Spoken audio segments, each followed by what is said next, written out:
listen, yeah, there are a few that are probably locals, but there are a lot of people that travel from all over the place. I had a dude sitting next to me at the game that drove 20 hours, I believe, to come to the game. He was hitting a few hockey games. He had finished his harvest, and by the way, crushed not one but two jumbo jet dogs. Two jet dogs. Hey, folks, what's up? Welcome to Winnipeg Sports Talk Daily. I think we had a little bit of a late start today here on the program. Us with you, Michael Remis. Lots to get to today. Jeff Hamilton on the Jets, Bombers outlook going into the playoffs. Maybe a little bit on the Riders. Matt Leibl is going to jump on. He was at the game on Saturday night. We'll chop it up with Maddie, and we will also talk a little NFL with Matt. And before that, of course, with the St. Louis Blues in town tonight, Jamie Rivers, Blues analyst, is going to be a guest of us on the program. Got a little bit of a late start here, so welcome to all of you that are with us. And a big thanks to the sponsors that make this show happen each and every day, including Princess Auto, Coolbet Canada, Not Auto Corp, Little Brown Jug, Canadian Club, Canadian Whiskey, Wallace & Wallace, Culligan Water, Vita Health, Consolidated Supply, and, of course, our friends at F Apparel, the Nick and Nicky DQ Group, Royal Sports, and Boston Pizza. Remo, I guess we'll just kind of get right back to this, but was a busy weekend, lots to get to. We'll get to the why not odd question of the day as far as who won the weekend, but overall, a disappointing night at the rink on Saturday. Great to see the place full, sold out, and buzzing, but it did not go the Winnipeg Jets' way. Yeah, it was a great weekend after some great weather yesterday for football watching, but Saturday had the Jets game versus Toronto, or was it a Leafs game with the Jets? Either way, I think it was great. You know, I know a lot of people don't like when it's like half Leaf fans, and I get that, but it was sold out crowd. First sellout since March 2020, which I think is pretty big. And I think you like that atmosphere in the building to be like that because it does translate on the ice, and you definitely have seen that in the last couple Jets Leafs games going back to the old North divisions, another Canadian division. So there's definitely some fireworks there in the second period. But you can say what you want to say about the officiating, Huss. I think the Jets' problem so far this season has been they can't score goals, and it's been rough. And it was, while they had a couple posts, I don't know if they had those grade A chances there on Saturday, but great atmosphere, and I think you love to see that at Canada Life. Yeah.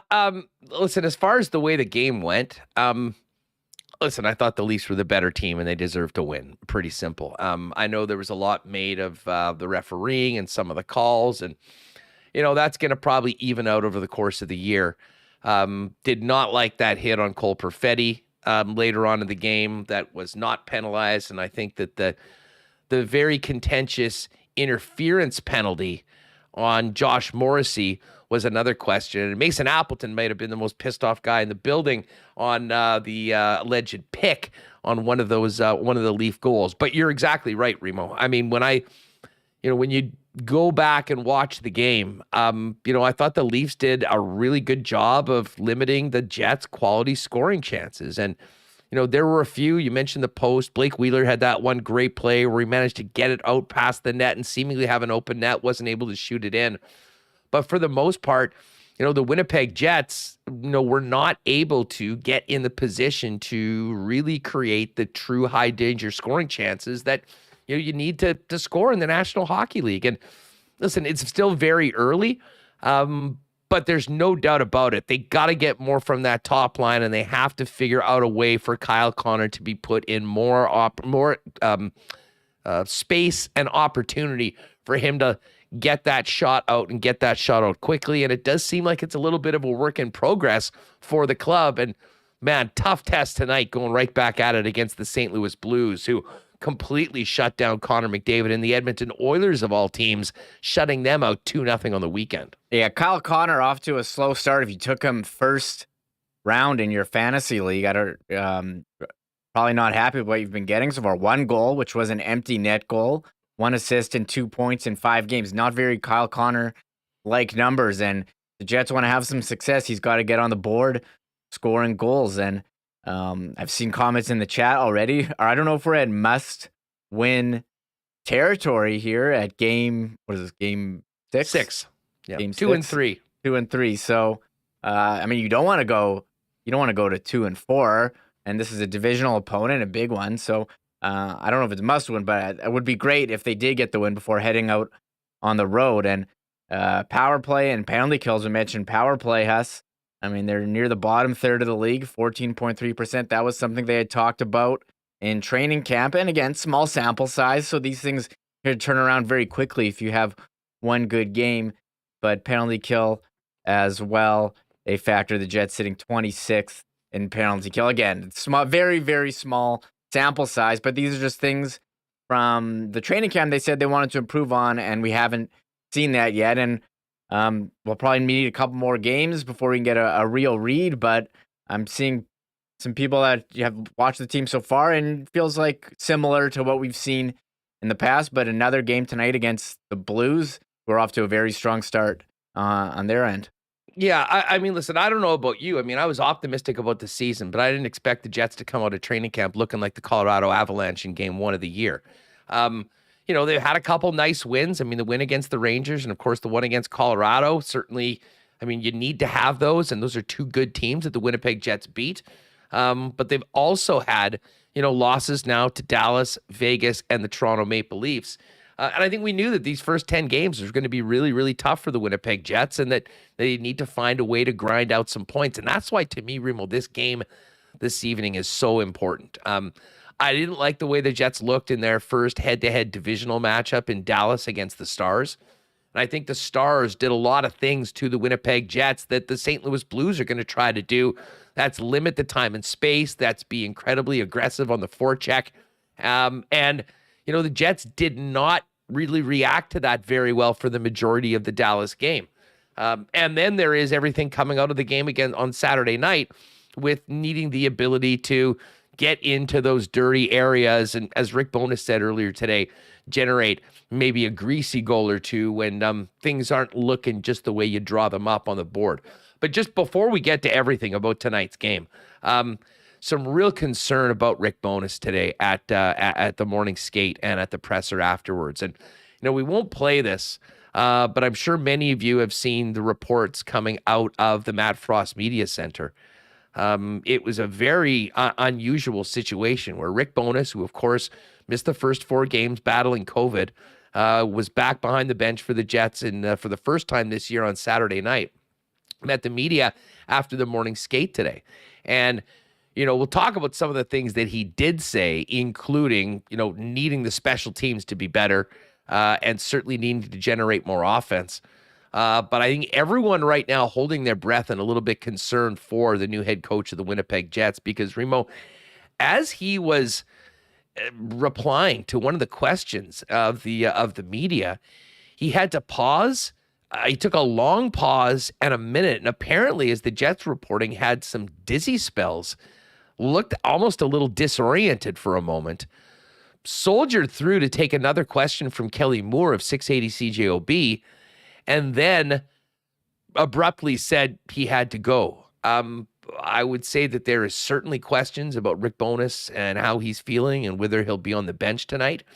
And considering what he's been through to start the season, I think whether you're a Winnipeg Jet fan, you're a member of the media, someone around the organization, everyone just sending positive thoughts and vibes Rick Bowness's way, because considering what he has had to deal with over the last little bit, it seems like he's maybe not completely through it. And that was a concerning moment today at the Matt Frost Media Center. Yeah, I was live on the Winnipeg Jets pregame YouTube, and he was answering questions. Yeah, he paused. It looked like he was almost about crying or in pain. I'm not sure.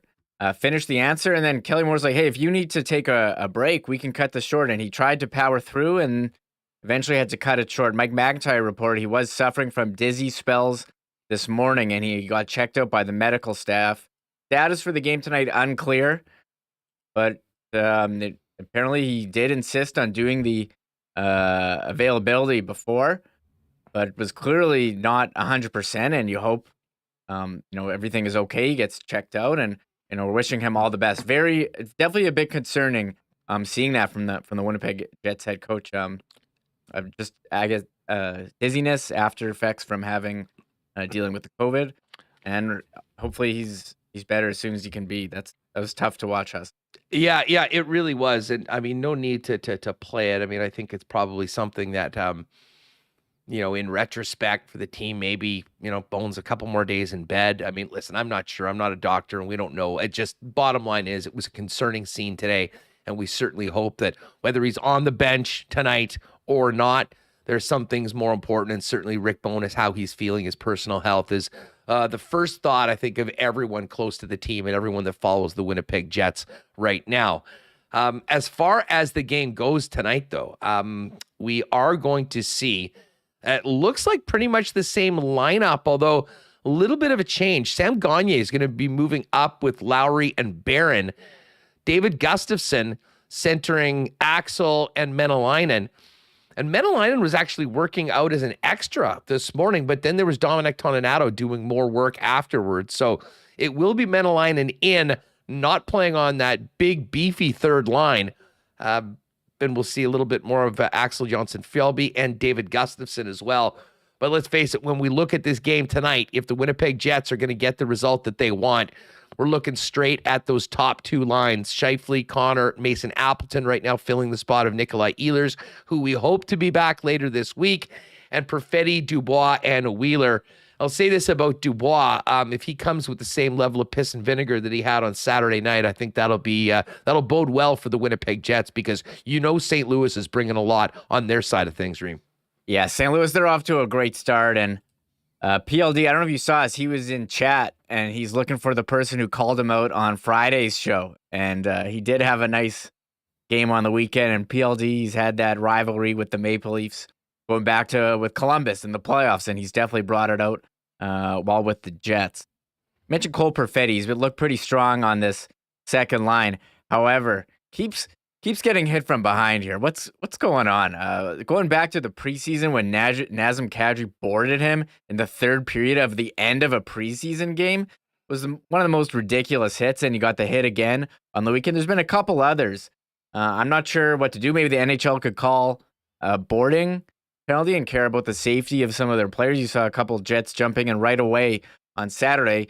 But I think you got to be concerned as a guy who was injured last season, just taking some bad hits, just right in the back near the boards. But I like how they've been. But that top line, that's the one we're going to be looking at tonight. Goals, hard to come by so far. You've had your guy near 50 goals scored a season who hasn't scored on a goalie yet this year, 5 games in.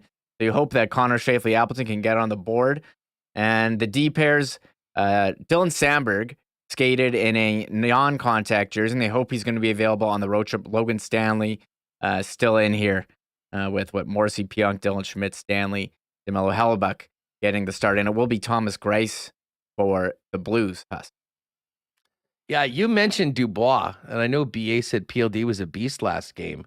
I'm glad you reminded, because PLD did jump into the chat when his name was brought up. And did he not guarantee that he was going to be scoring on Saturday as well? Maybe. He came in off the top. He came in off the top of the show. He's like, who called me out? I said I would score. Oh, yeah.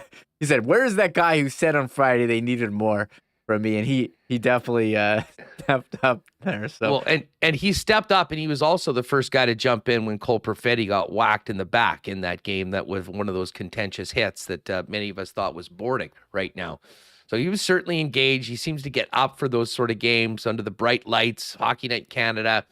Now let's see what this team has on a Monday night against the St. Louis Blues, who come in, as we mentioned, after shutting out the Edmonton Oilers on the weekend. We'll talk more at the Blues coming up with just a second with Jamie Rivers, who will fill us in on the great start for the visitors and some of the stories around the visiting Blues going into tonight's game and coming out of the offseason.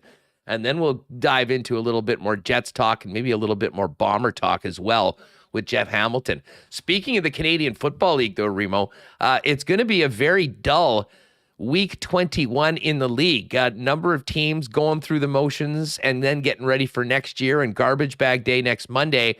And then everybody else just trying to stay healthy and prepare for the playoffs. Of course, the Bombers coming off that bye last week, and with a bye next week on account of winning the West, will have an opportunity to go in. And I would imagine Zach Collaros might play a little bit. Good news today coming out of practice is reported by Ed Tate and the guys on the scene there. Bomber offense practicing with both Greg Ellingson and Drew Wolodarski for this final game. You'd love to see Ellingson get some reps and get some game action in the regular season, because he will be a guy that they're going to want to count on in that West Final, whether they're playing against Calgary or BC. Yeah, the one thing to watch for this week in the CFL is Nathan Rourke. He's back practicing after his injury. We thought he was done for the year, but he may get some reps in on Friday, depending on the weather. And yeah, this whole final week, the matches are all set. We thought Ottawa had that very outside chance. I don't know if you saw Hamilton's game-winning field goal on Friday against Ottawa. Did it happen? I really wasn't sure what happened, because Hamilton was on the final drive and TSN cut away, and I was watching TV and just had it on mute, and I really had no idea what happened. I thought maybe it was a tie and they just ended the game. I don't think I've ever seen that, cutting away. I know they're overlapping, but you're about to kick the game-winning field goal and you just cut away. That was really weird. That was a puzzling one, and a lot of people that maybe don't have all the TSN channels. I was watching it on, I guess, TSN 5. I didn't even realize, so I didn't know that had happened until I saw so many people mad online shortly thereafterwards. Okay, I was watching on my tablet on mute while having something else on the TV, and I was went to look back, and I saw that it was over. I was like, oh, I thought there was a minute left. Didn't they kick it? And I had to go look on. I had no idea what happened until I saw people very mad on Twitter, and rightfully so. Right? You don't cut away. You don't cut away. Well, here's the thing, though. 40 seconds. Imagine it was a Bomber game. And they didn't show the opening kickoff? And exactly. And the Bombers weren't being shown on TV because they were showing the final minutes of the Hamilton-Ottawa game. Then people would have also been mad online. So I don't know. It could have been done. I think it could have been done better. You don't cut away. Maybe it's a ploy to make sure people subscribe to all 5 TSN channels. Basically, that's what it is. But a lot of the time, I don't know if they utilize them to their maximum. What about the split screen? They have a split screen. Yeah, they could have done that too. That would have been that would have made a lot of sense. Yeah, I'm here for split screen if you have to do. You don't cut away from. It was 30 seconds. It wasn't like there was 5 minutes left in the game and you could scramble to your remote and find the channel. It was 30 seconds. So that was odd. But either way, the playoffs are definitely set in the CFL, and the big story, Saskatchewan, who's hosting, not in. And they have you know what? That's a perfect segue into the why not question of the day. Because as we often like to do on Mondays, we ask the simple question, who won the weekend? And I can tell you, we don't want to hear the Leafs, thank you very much. And the Saskatchewan Roughriders certainly didn't win the weekend. They are bound for the offseason with a game to go. And things will be busy in Regina. They'll be hosting the Grey Cup, just the Riders won't even be part of the playoffs, which is pretty shocking considering their expectations going into this season. Of course, a why not question of the day. Hit us up in the comments or the chat with your thoughts on the best performance of the weekend. I'll tell you who it also wasn't. Tom Brady, and it also wasn't Aaron Rodgers, who both took big L's. We're going to talk about the NFL next hour with Matt Leibl a little bit later on. But let me throw out a team that did win the weekend and continues to win, and that's the Manitoba Moose, Remo. I know we've been spending a lot of time focusing on everything happening with the Winnipeg Jets, but quite quietly, after a bit of a third-period collapse in the home opener, the Manitoba Moose have rattled off 4 in a row. They've got 9 of 10 in the first week, and that, I believe, is the first time that they have done that before right out of the gate. 3 wins in 3 consecutive nights. Everyone getting in on the scorecard and into the lineup. And, we're seeing lots of good things from Brad Lambert, Mikey Acemont, Chaz Lucius playing in the top 6 as well. And, of course, that defense. And I don't know how much more what Ville Heinola needs to do at this AHL level to show that he is ready for maybe a little bit of time up in the with the big club. But when you consider how the power play is struggling right now and what he's doing with the Manitoba Moose, I have to think it is a matter of time before we're going to get Ville Heinola in. And, And maybe going into the lineup and actually having a role in the power play when he finally does get in. Bottom line is Rick Bowness said penalty and PK need to be better. Neither of those numbers have them outside of the bottom quarter of the National Hockey League. And for this team, if they're going to make it happen, they're going to need maybe a little bit more like the Moose and what Mark Morrison has his team going right now. Yeah, look at this grinder of a schedule for the Moose this weekend. Us Friday, Saturday, Sunday, back to back to back. And the Moose with the weekend sweep in Chicago, Milwaukee, Rockford. Now, that's all 3 games. It's all one time zone, so it's not quite as big of a grinder, but winning 5-2, 5-2, and 6-3. Ville Heinola collecting a number of points. We've talked about the Jets' power play struggles. It's the guy who can quarterback your power play. Maybe give him a look, although it sounds like Dylan Sandberg will be okay, but I think it might be sooner than later for him, as he's definitely making it back. And shout out to Jansen Harkins, who's having a bit of a hot streak here too, on the top line there. With the Manitoba Moose. Hark, I think, has goals in 4 straight, if I'm not mistaken, since he got into the lineup. And hey, listen, Toninato got the first call up, and he was the last guy down.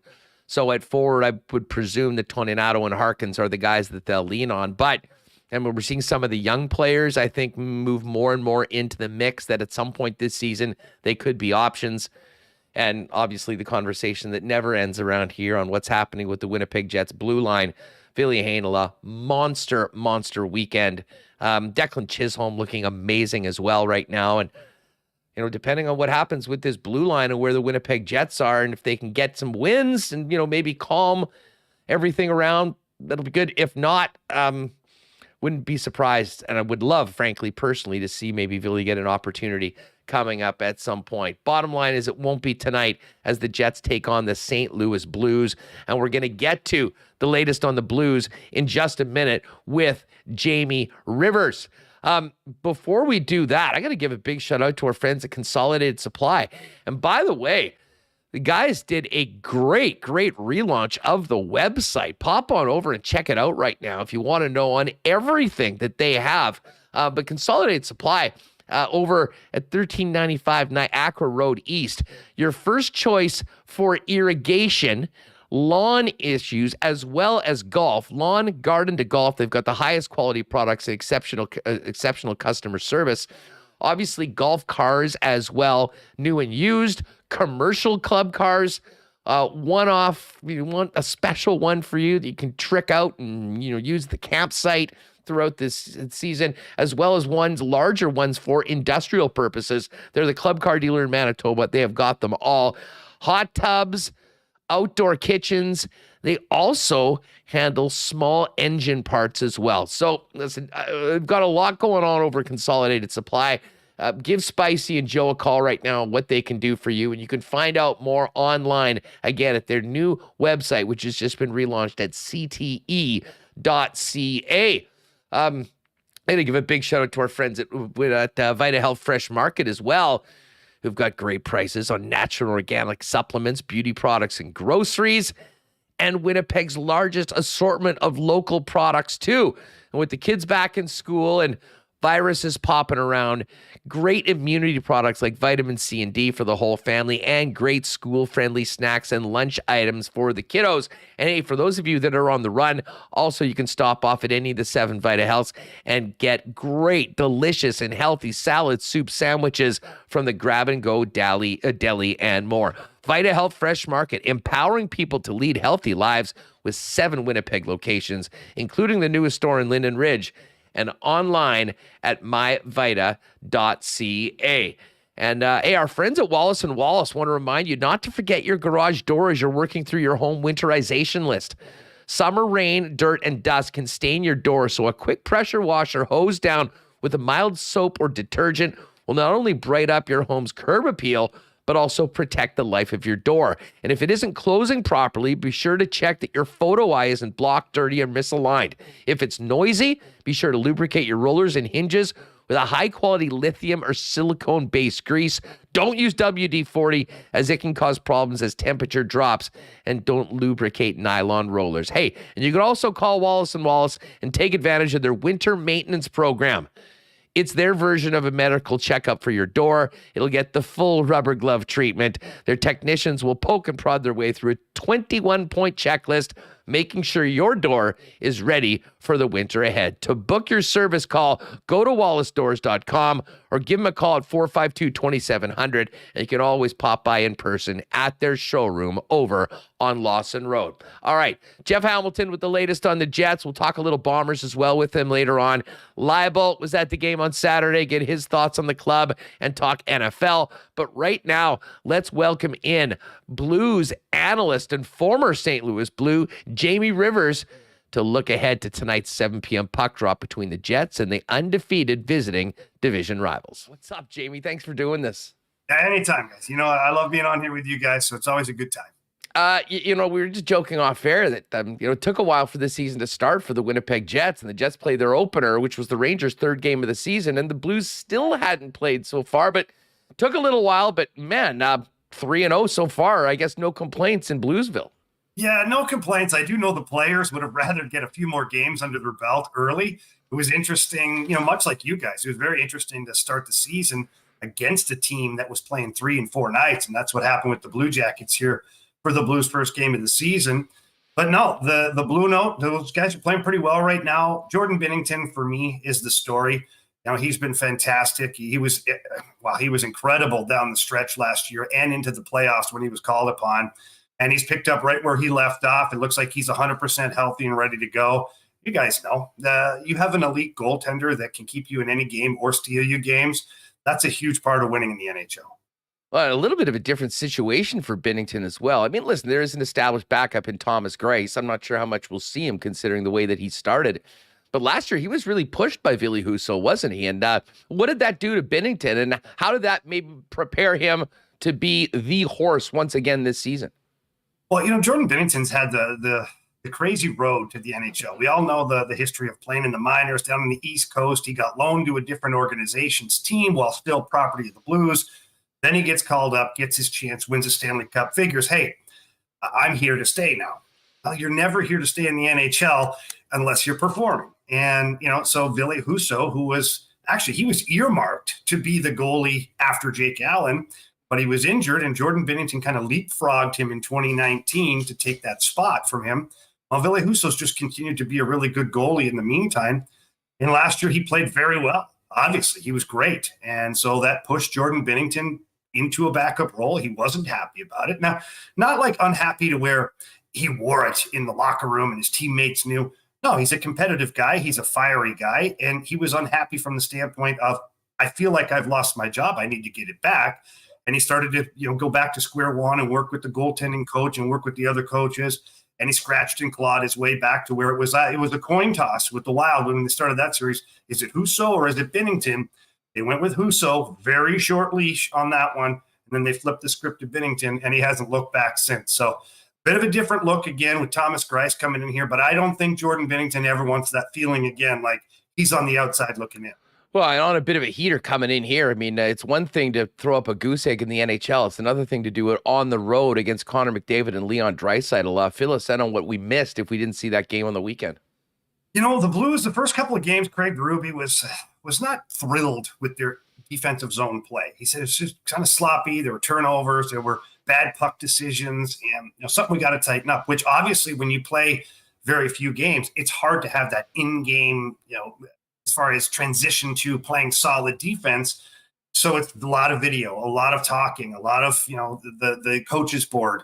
But they got in against the Oilers and they shut down the middle of the ice. That was their main goal. Is we can't control the speed of Connor McDavid, can't control Leon Draisaitl. I mean, you're just foolish if you think you're going to outman those guys. You can't do it. So it has to be done by committee.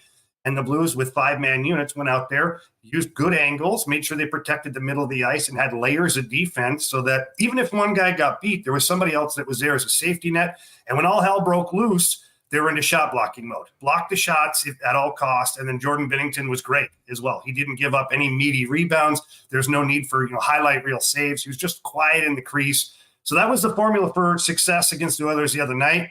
We'll see if they can continue playing solid like that. Jamie Rivers with us, getting ready for Blues and Jets tonight, 7 p.m. at Canada Life Center. we have seen a bit of a changeover in this Blues roster since they won the Cup. And listen, some of the familiar faces are still there and still contributing, but the future of this team in a lot of ways was locked up long-term with Kyrou and Robert Thomas getting the 8-year extensions. Where are those guys amongst the pecking order of the leaders? I mean, they're very important players. Have they graduated into that next role, that next stage of their career in that Blues room? I think Robert Thomas has taken the role and ran with it. I really do. This guy now, Ryan O'Reilly is still your best all-around centerman, but Robert Thomas is your number one centerman. You can see with the minutes played, with the offense that he's driving out there, and in big situations. It used to be an automatic that Ryan O'Reilly was taking all defensive zone faceoffs in a close game. Not anymore.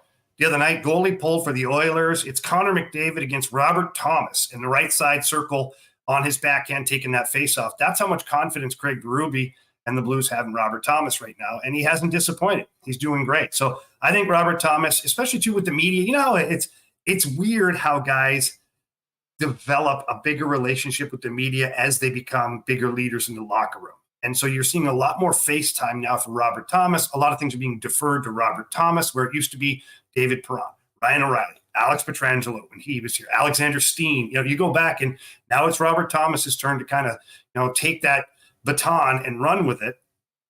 So I see him really, stepping to the forefront here. Jordan Kyrou, I think it's going to be a little longer. Jordan Kyrou is a lot more of a quiet personality. He loves to play the game of hockey. He's a very explosive, dynamic, offensive guy. But I don't think it's a secret that he hasn't developed his 200-foot game yet. And Craig Berube, that's what he preaches. You can't play for the St. Louis Blues if you're just one-dimensional. We're not deep enough with dynamic talent. You're not the Nathan McKinnons, the Landeskog's, all those guys. They're not on this roster. So it has to be a group effort. So you can't have one guy that's kind of just going rogue and doing his own thing while everybody else is trying to play tight defensively. So I think it's going to take Jordan Kyrou just a little bit longer. But the upside to that is he has all the ability in the world to do whatever you ask him to do. He skates as good as anybody in the NHL. He handles the puck at top speed. He shoots the puck well. And if you have good speed and you compete, you can play defense in the NHL. Jamie, I'm not sure there's been a more interesting saga of a player in the league over the last couple of years than Vladimir Tarasenko. Exposed, available for nothing, going into the expansion draft, on the trade block the entire year. No takers, a lot of concern about his health. Has a monster season last year, and now, as a pending UFA, pretty tidy start to the season with 2 points a game, and they're at the top of the Blues scoring list. I mean, I can't imagine the conversations you've had both on the broadcast, on ESPN in St. Louis over the last couple of years, but fill us in, people maybe that have been afar that haven't been paying attention to it. The roller coaster of Tarasenko's last couple of years with the Blues, where he's at in his future potentially. Like, is there a future beyond this season in St. Louis the way he's playing? Yeah, I don't know. It's crazy. But to take the listeners behind the curtain a little bit here, Vladimir Tarasenko has had injury troubles for a number of years leading up to last season. And he felt like it was mistreated by whomever. It's not my spot to say whether the trainer, doctor, here, there, whatever. He just felt like he did not get the proper treatment, so therefore he never got healthy, and it affected his play. And he just said, I need a fresh start. I want out of here. I want to go play somewhere else. I'm asking for a trade. However, I have a no trade clause, and I can block any trade that you're going to try and throw out there, unless it's one of these teams that I know is a Stanley Cup contender that's probably up against the cap anyways, and I've probably made your job impossible to move me. However, I'd like to be traded. And so that was the dilemma that Doug Armstrong had, is he had a very talented, dynamic hockey player, but he really didn't have anywhere to move him. Not because there were certain teams that didn't want him. They couldn't fit him onto the salary cap. So everybody got to training camp last year and said, hey, guess what? We got to play nice. And Army basically said, if you want out of here so bad, make it so my phone doesn't stop ringing. Play that good that I have to start answering the phone on a daily basis for people that want to trade for you with legitimate trade offers. Well, whether that happened or not, I don't know. At one point, it felt like Vladimir Tarasenko alluded to the fact that he kind of rescinded his trade request, although not 100% clear. What is 100% clear is that he went out and dominated all season long. Played a really good season for the St. Louis Blues. First time over 80 points for him. He was competing in all areas of the ice. He was a difference maker. And I think he found a tremendous chemistry with Robert Thomas. And you add in Pavel Buchnevich over on the left side. They've had great success. But I think the key is Robert Thomas. He's got an elite player, an elite passer that thinks the game at the same level as him.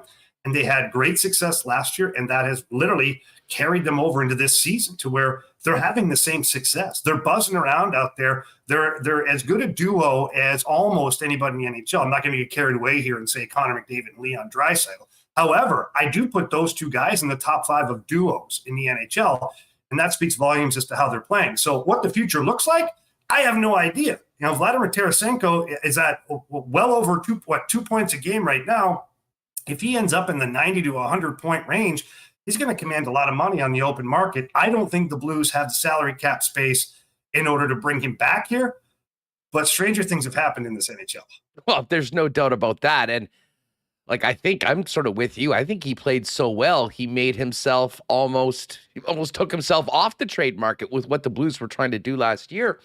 And, for Doug Armstrong, who, has Ryan O'Reilly as well as a pending unrestricted free agent at the end of this season, you get into that very difficult time where you don't want to lose assets for nothing, but guys become so integral to what you're doing on the ice.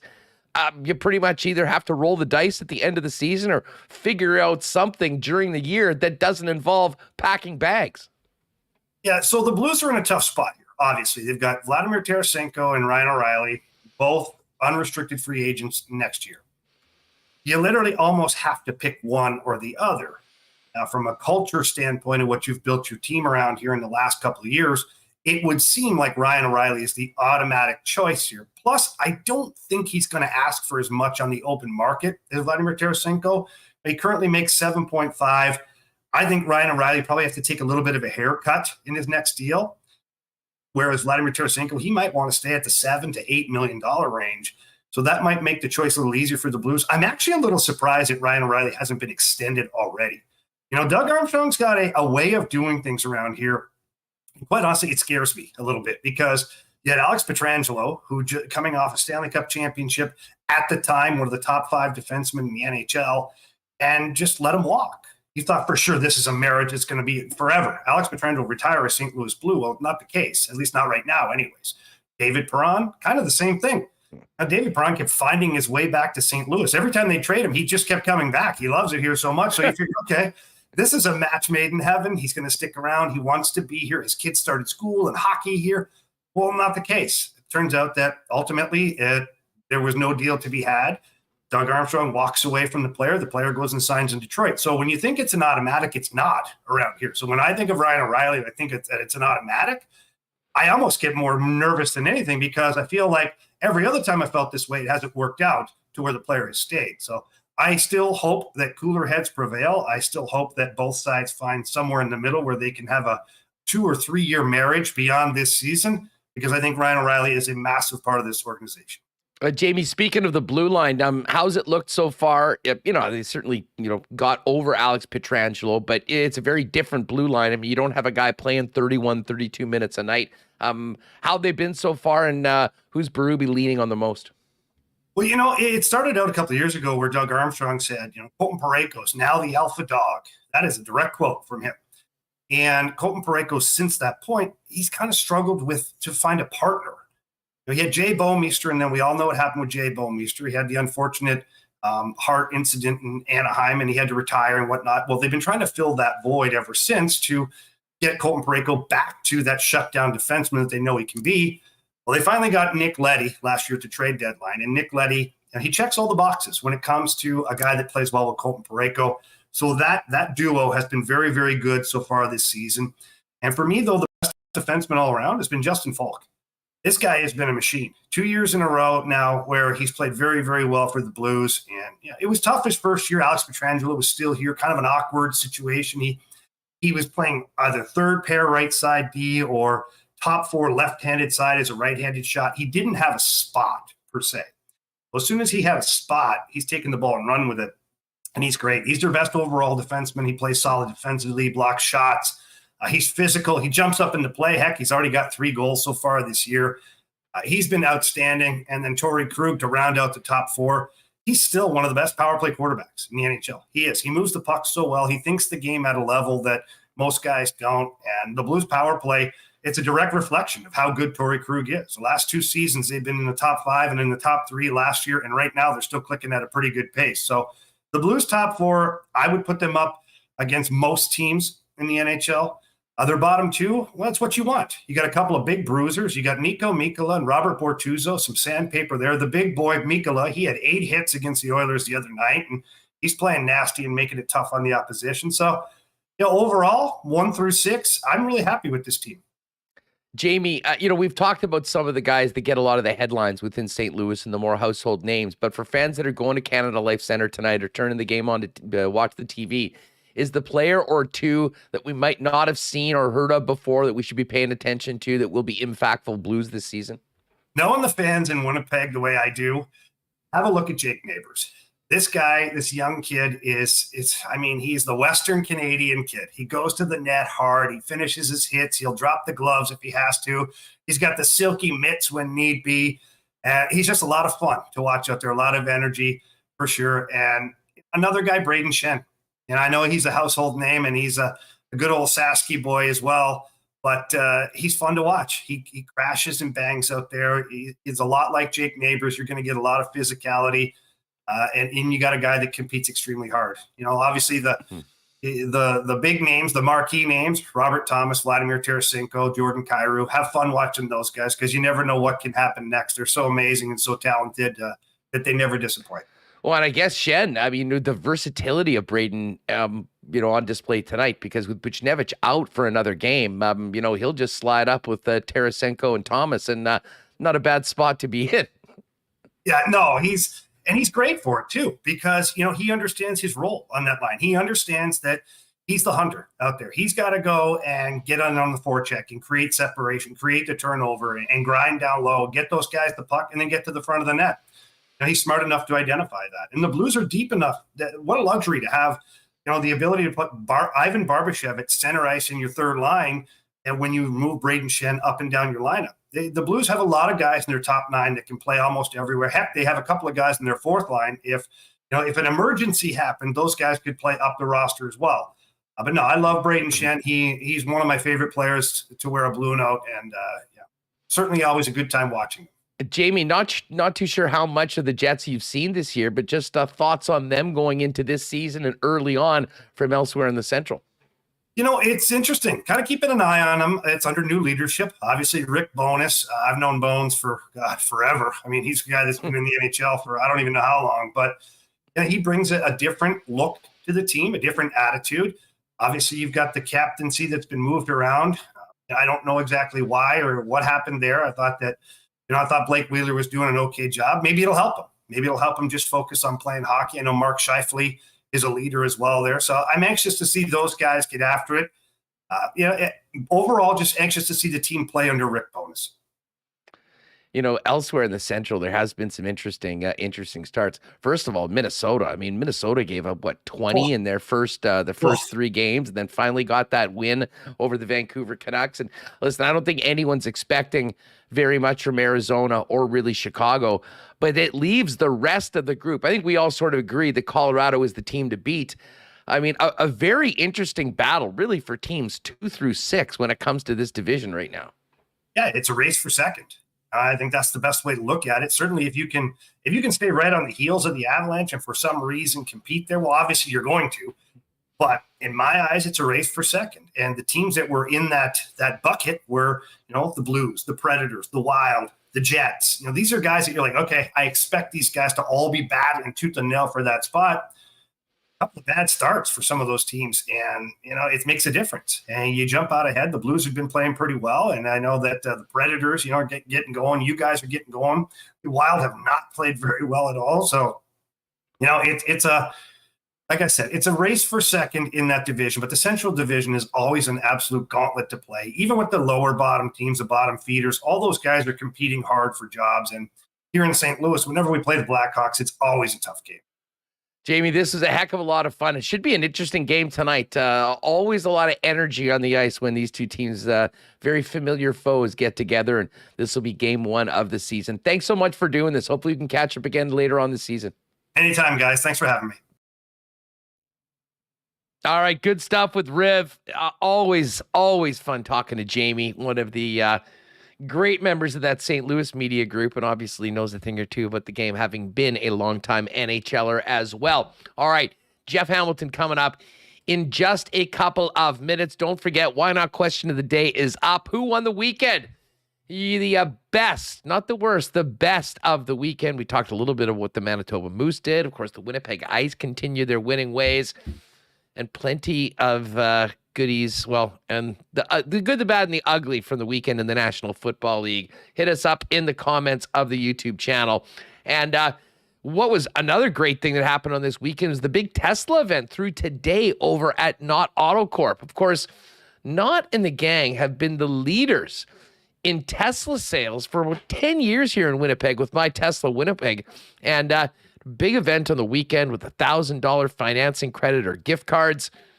And listen, if you've never tried or been in one of these electric vehicles, you really got to do it before you make a decision on another car. I mean, it is the way of the future. And with gas prices are what they are right now, sure, it's pretty attractive thinking about taking advantage of the cheaper hydro we have here in Winnipeg as opposed to what gas is costing right now. They've got overnight or weekend-long Tesla experience as well available with your opportunity to learn about electric vehicles and technology from the Tesla experts. Payments from $4.99 bi-weekly and, of course, no gas expenses. It's all there at Not Auto Corp. Why not get into the car of your dreams at a great price with the help of the Not team? Pop down and see him. My guy, Andre Clark, the new sales manager there as well. Say hi to Andre. And Waverly and McGillivray. And, of course, you can check them out online, as well as My Tesla Winnipeg, Winnipeg Car Lab, and more. All there, Waverly and McGillivray, and online at not.ca. Well, big win for the Chiefs yesterday. But whoever your NFL team is, Royal Sports has you covered with the best in NFL merchandise and gear from all 32 teams, but it's not just the National Football League. You know that they are the Winnipeg fan headquarters, whether you're looking for one of thousands of pieces of Winnipeg Jets merchandise. Of course, the Bomber gears. We get ready for the playoffs, and they look for a three-peat. We've also got the best selection, maybe from Vancouver to Toronto, of Canada soccer gear as we get ready for Canada to play in the World Cup. Hard to believe that that is less than 1 month away right now. And of course, Royal has been the undisputed, undefeated heavyweight champion of all things hockey for over 40 years. Whatever you need for the player in your family, Royal has it, including expert skate sharpening. All there at 750 Pembina Highway. Make sure to follow them on Instagram as well, at Royal Sports Pembina, for the latest merchandise drops and sale information. We're finalizing the date for the upcoming Suit Show. We're looking forward to it because, of course, we got geared up from Andrew and the gang over at F Apparel. We've got a great deal right now. If you are in need of a big wardrobe refresh, custom suits that begin at $400. Buy one, get one 30% off. Great if you're a guy that, wears a suit every day to work, or just maybe you lost a few pounds or gained a few over the course of the pandemic and need to step it up. Andrew and the gang have you entirely covered. And another great deal right now for those of you involved in a wedding coming up next summer. If you and the wedding party get booked and fitted before the end of November, everyone in the wedding party will get a free shirt and 10% off their suits. Could save up to $130 per person. Find out more, F Apparel, 190 Smith Street downtown, or online. You can always make an appointment at F, that's EPHapparel.com. And hey, before I bring in Hammer, this is a great day if you're thinking about maybe heading out to Boston Pizza on the weekend, or for the game. You can double up for both Monday Night Football and, of course, the Winnipeg Jets tonight. Right now, the fall menu is cracking. The creamy carbonara pizza, amazing. Had it last week. Love it. Spicy buffalo mac and cheese and the craveable jalapeno popper dip. We should give a shout out to Bernard Putski.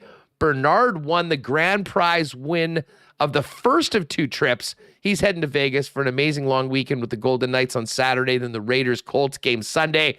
And when you watch the NFL at Boston Pizza, chow down on pizza flights, get an ice cold bud for $5, and you can enter to win the second grand prize for an NFL NHL weekend on New Year's Eve, featuring the Raiders and 49ers and the Golden Knights and Blues on New Year's Eve. Watch every game at Boston Pizza. And of course, for Jets fans as well, you can spin the prize wheel and be entered to win a VIP night out for 4 at the game, including lower bowl tickets and a dinner for 4 at BP City Place. Watch the NFL and the Jets and enter to win at any local Boston Pizza. All right, let's get Hammer in here. We've got a lot to talk about. Jets, a little bit of a CFL story coming out of the weekend. RIP, Saskatchewan Roughriders 2022. But let's get to it. Hammer, what's up? How was your weekend? Hey, not bad, Huss. Thanks for having me on as always. It was good. I'd mentioned at last time we got together on Monday last week for my usual hit that I was headed down south to small town USA. Well, since you asked me about my weekend, I was in Steubenville, Ohio.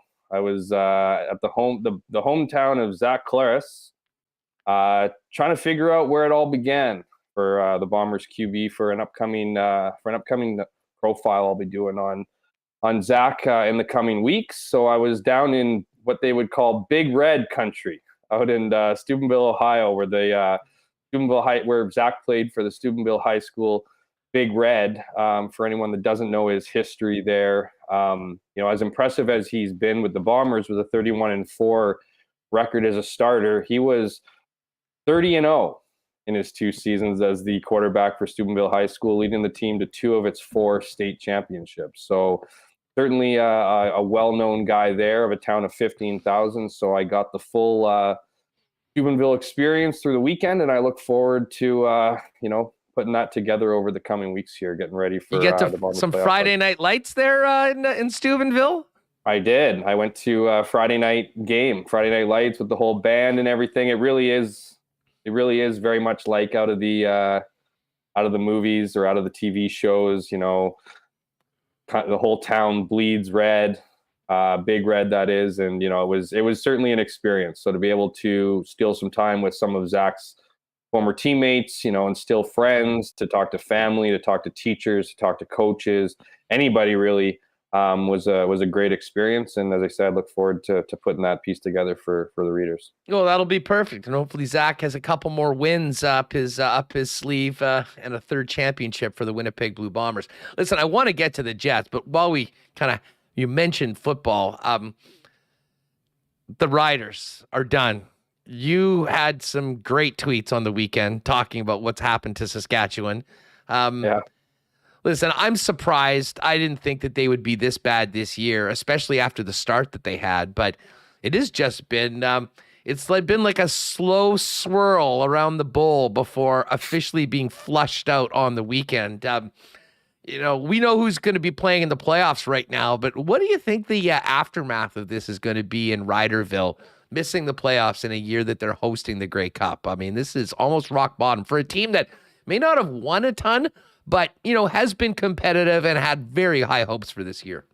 Well, that's it, right? I mean, leading into this season under, head coach Craig Dickinson, general manager Jeremy O'Day, the records were there, right? I mean, they were competitive. Of course, the Bombers bounced them from the playoffs the last 2 seasons. They still had the win-loss record. They still had something to be proud of after those seasons. This year was really, ever since the Garrett Marino hit, and ensuing fallout, it's just been, as you so eloquently put it, swirling the bowl to a final flush, which was this weekend, and a loss to Calgary. And of course, Hamilton winning this week, and somehow coming from seemingly out of it months ago to very much in it and a shot at the Grey Cup. I think the mood there is pretty down. Obviously, it's more than just a win-loss record for them, right? It's been a bit of a disaster all season long. Again, I bring up the Marino hit and the fallout from that and how the team handled it, all the way all the way up the ladder to how the fans feel like they're being treated, and in some cases disrespected. I mean, as you mentioned, my tweet out yesterday, and we've talked about this. I've talked about this in my weekly CFL rundown. Yeah, it's not new. I've talked about this on your show. Just, they seem to be hitting new lengths of being a disaster, and this kind of just put the exclamation mark on it, and what should have been a great year for fans in Riderville. And my tweet, obviously had nothing to do with the fans. I mean, the Bombers, claim, and perhaps rightfully so, to have the loudest fans in the CFL, and the attendance numbers check out, right? This is the year where Winnipeg will probably, most definitely, it seems like will lead the attendance for the first time in several years, eclipsing Saskatchewan. That's a pretty big deal. But as loud as the fans are in Winnipeg, there's no doubt that fans in Saskatchewan are amongst the best in the 3-down loop. I mean, they travel well, they support their team through and through. And judging by my, messages, my, whether it was replies to the tweet, or whether it was, people sliding into my DMs and sharing their feelings about the season, and that includes current and former employees, telling me I'm bang on, that this is, this is a, an organization that is, has taken their fan base for granted for too long, that, it's been mostly about the product, and feel good for having kind of a team complex. That's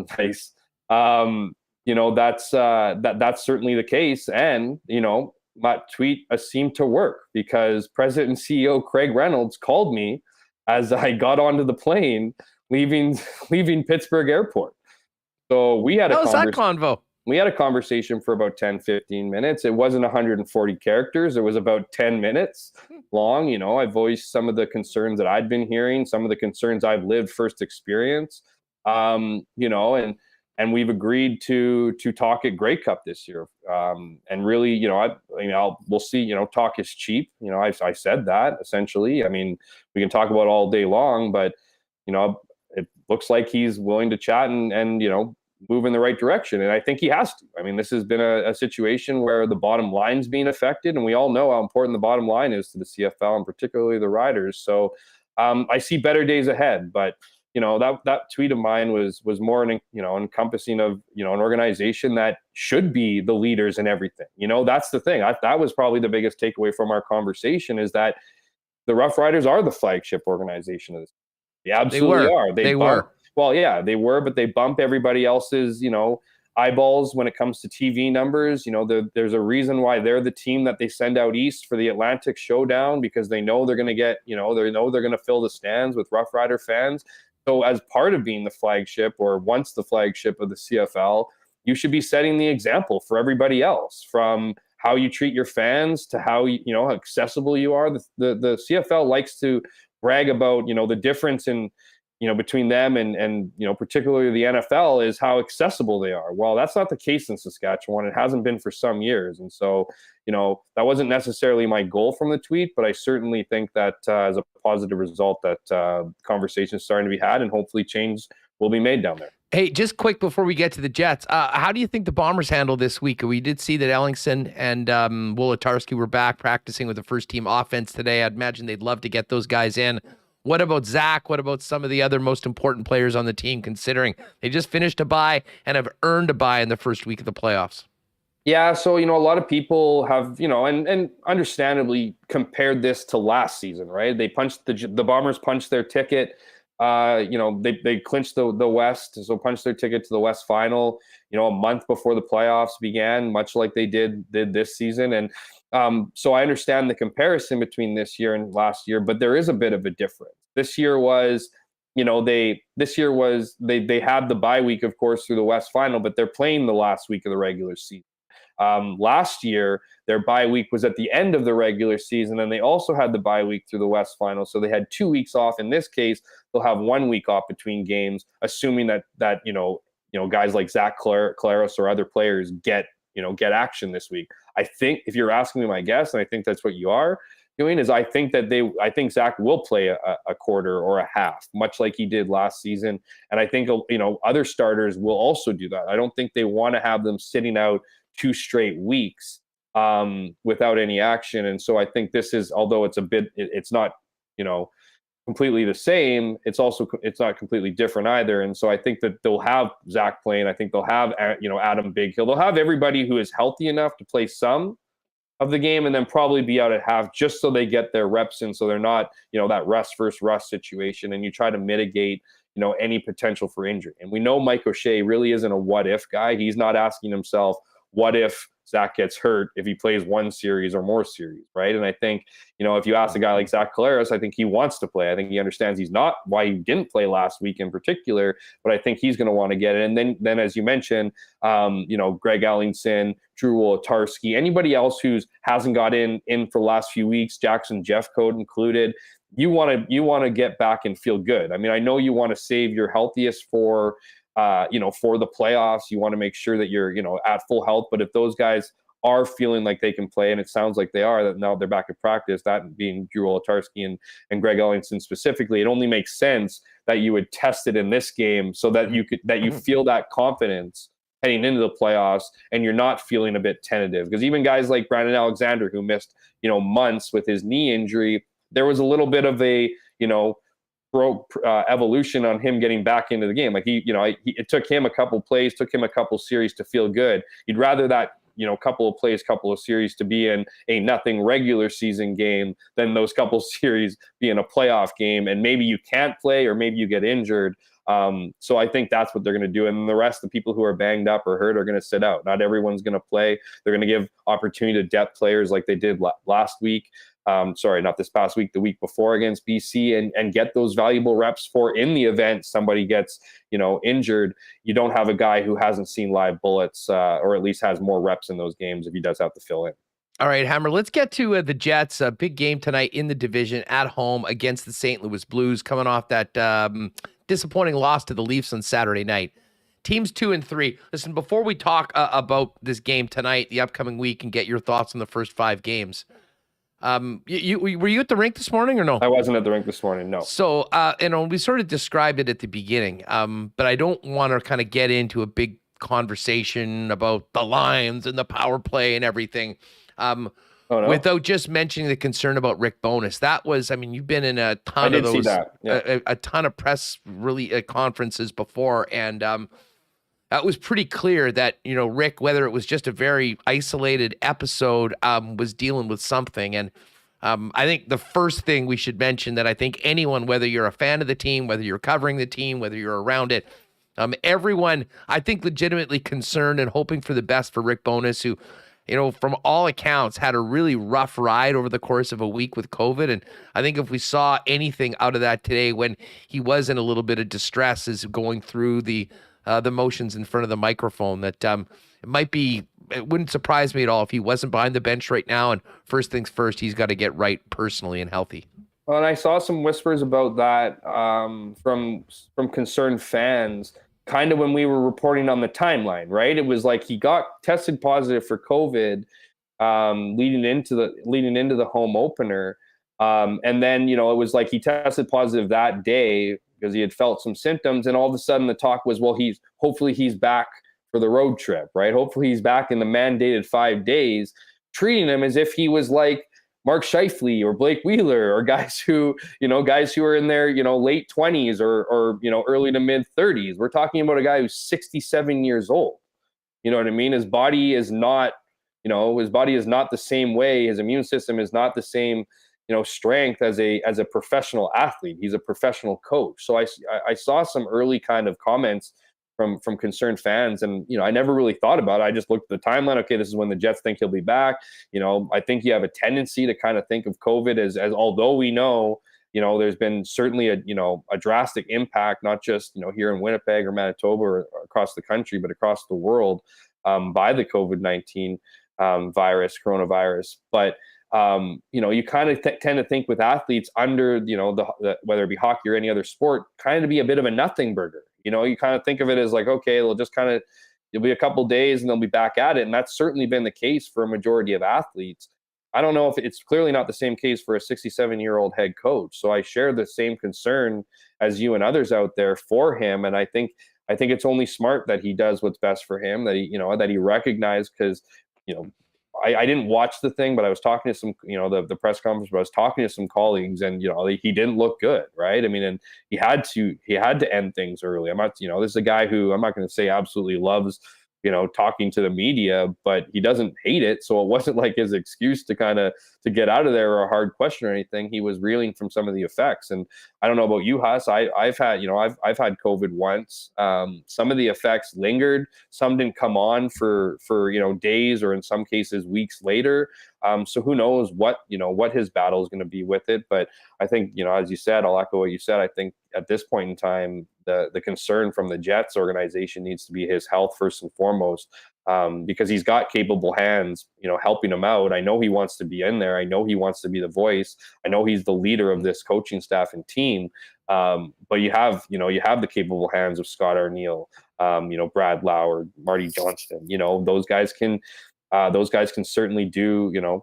They can take on whatever absence Rick Bowness needs for him to get better, and obviously hope for a speedy recovery and a quick return to the bench. Yeah, it'll be certainly something we'll be paying close attention to as we get into tonight's game.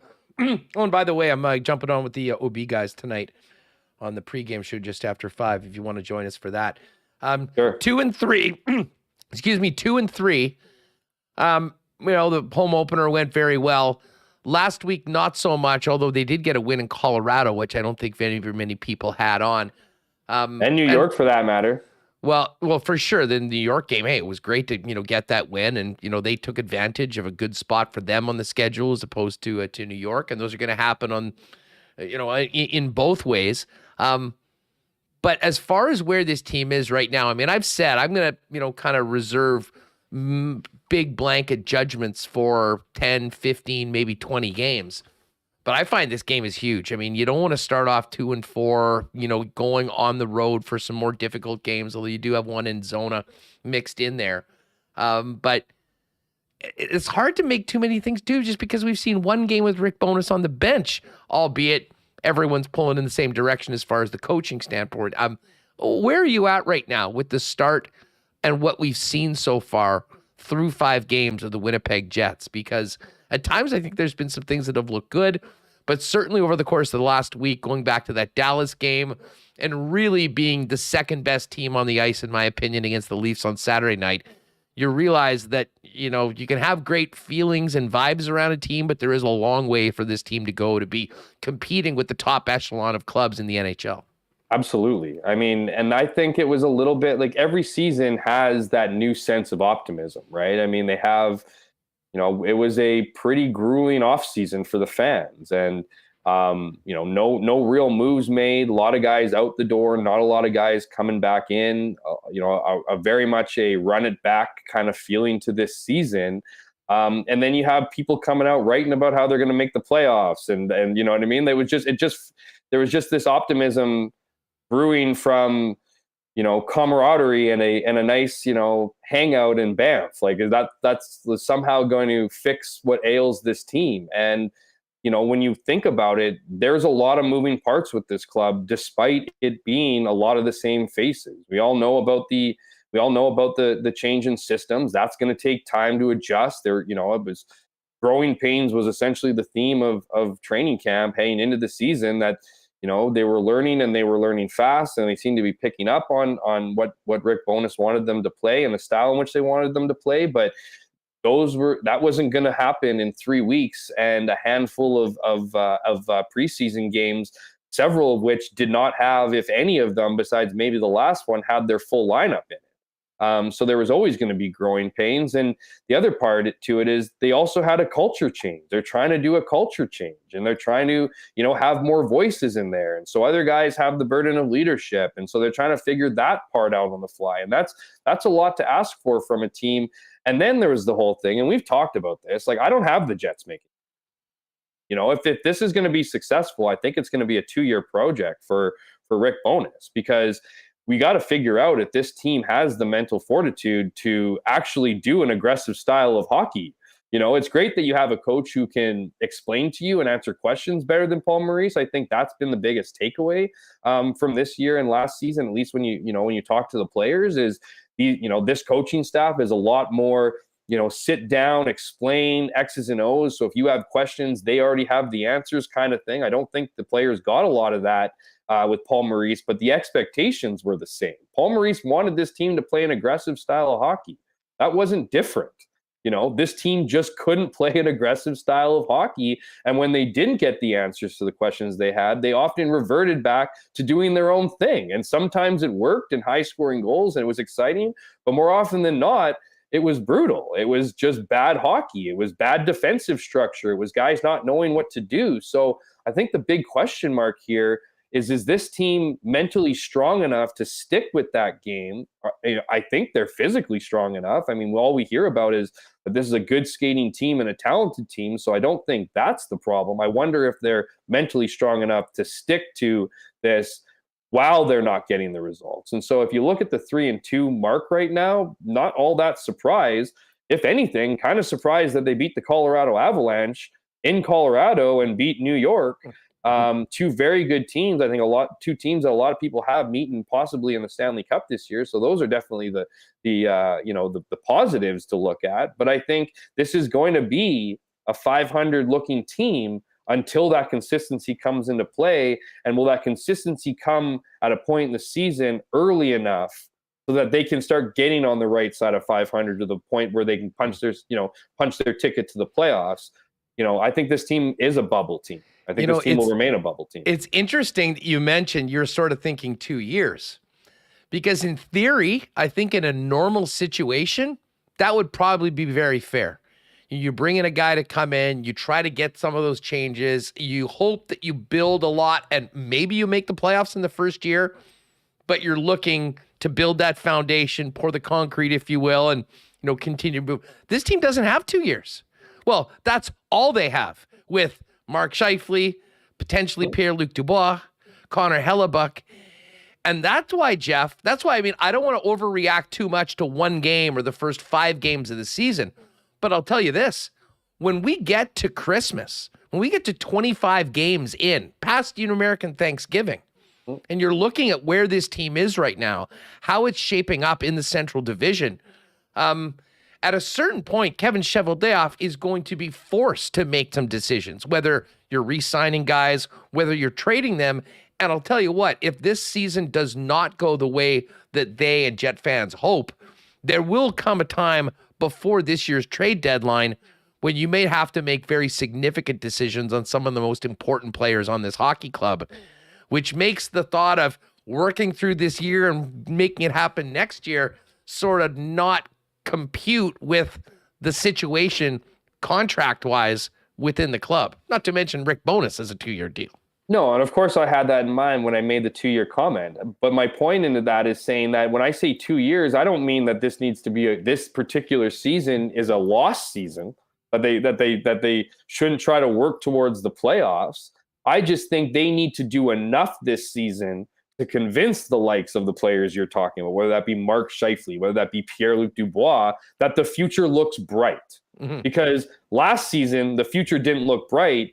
And it was no surprise that guys like Mark Scheifele were frustrated. Guys like Pierre-Luc Dubois weren't willing to talk a long-term extension. I mean, when we did the off-season interviews with Pierre-Luc Dubois, I prefaced my question with being like, why would anyone want to re-sign here long-term? What did you get last season? And this is before Rick Bowness was even hired as a head coach. They didn't even have a head coach at the time. Why would anybody in their right mind in their early 20s sign long commitment to a team that didn't even know who their head coach was and had absolutely no idea what direction they were headed? That needs to be figured out this season. And so, sure, you can look at this year's trade deadline, and if the Jets fall off a cliff, by that deadline, then there might be some obvious choices. There might be some big moves made. But I can see them, we've seen them be patient, stubborn, whatever you want to call it, with this roster. And you have to think under a new coach that they have a lot of trust and respect for, that they're going to give them a season. Because, we know and understand that their value of these players it becomes higher with more years of control. But if you're thinking about your own organization and the future success, you're betting on yourself. You're betting that this organization can somehow figure it out and prove to players that they're headed in the right direction. Whether that means a playoff, I think it probably does mean you have to punch your, ticket into the playoffs. I can't see a second straight year of not making the playoffs being enough of a sales pitch, regardless of how good of a guy Rick Bowness and his staff might be. So I think that there is a lot of pressure here, but that is not going to be, so that is, that tells me it's not going to be abandoned by the trade deadline, that they're going to, you know, give Rick an entire season to evaluate this team, see the players who fit within the system, hope, possibly even pray that there's some level of consistency this year, and you are one of the playoff teams that is able to compete, and then go to next year. So you look at the different milestones here coming up, whether it's this trade deadline, unless things fall off the rails or go off the rails, I don't think that they're going to make any moves. But if they aren't able to prove, and I think they're going to get their answer this offseason for one way or the other, particularly with players like Mark Scheifele and Pierre-Luc Dubois, then you start making the moves you never made last summer, this summer. So well, here's the thing, and shout out to Maul, who's back. I always enjoy Maul popping in the chat. What does he said? He said, "Oh, Huss, like, you know, like some of those moves we should have made this offseason." Right. And well, listen, if you're talking about extending players, Dubois, you could. Scheifele, Hellebuck, none of those guys you can extend until that final year of the contract, so that's not there. But I mean, I've said, and this was sort of a common topic on the program, that, you know, we knew that some things you would assume were going to go one way or the other. And it was sort of like Kevin Cheveldayoff drove the car to the fork in the road and just threw it in neutral. And we've been sort of idling there right now. And that's Mark sort of Scheifele you can sign to a contract extension though next season. So, like, you know what I mean? You got one more year after this. Yeah, but you can't do it now. Like not now. That's what I'm talking about next summer. You're going to know by next summer. For sure. But here's the thing.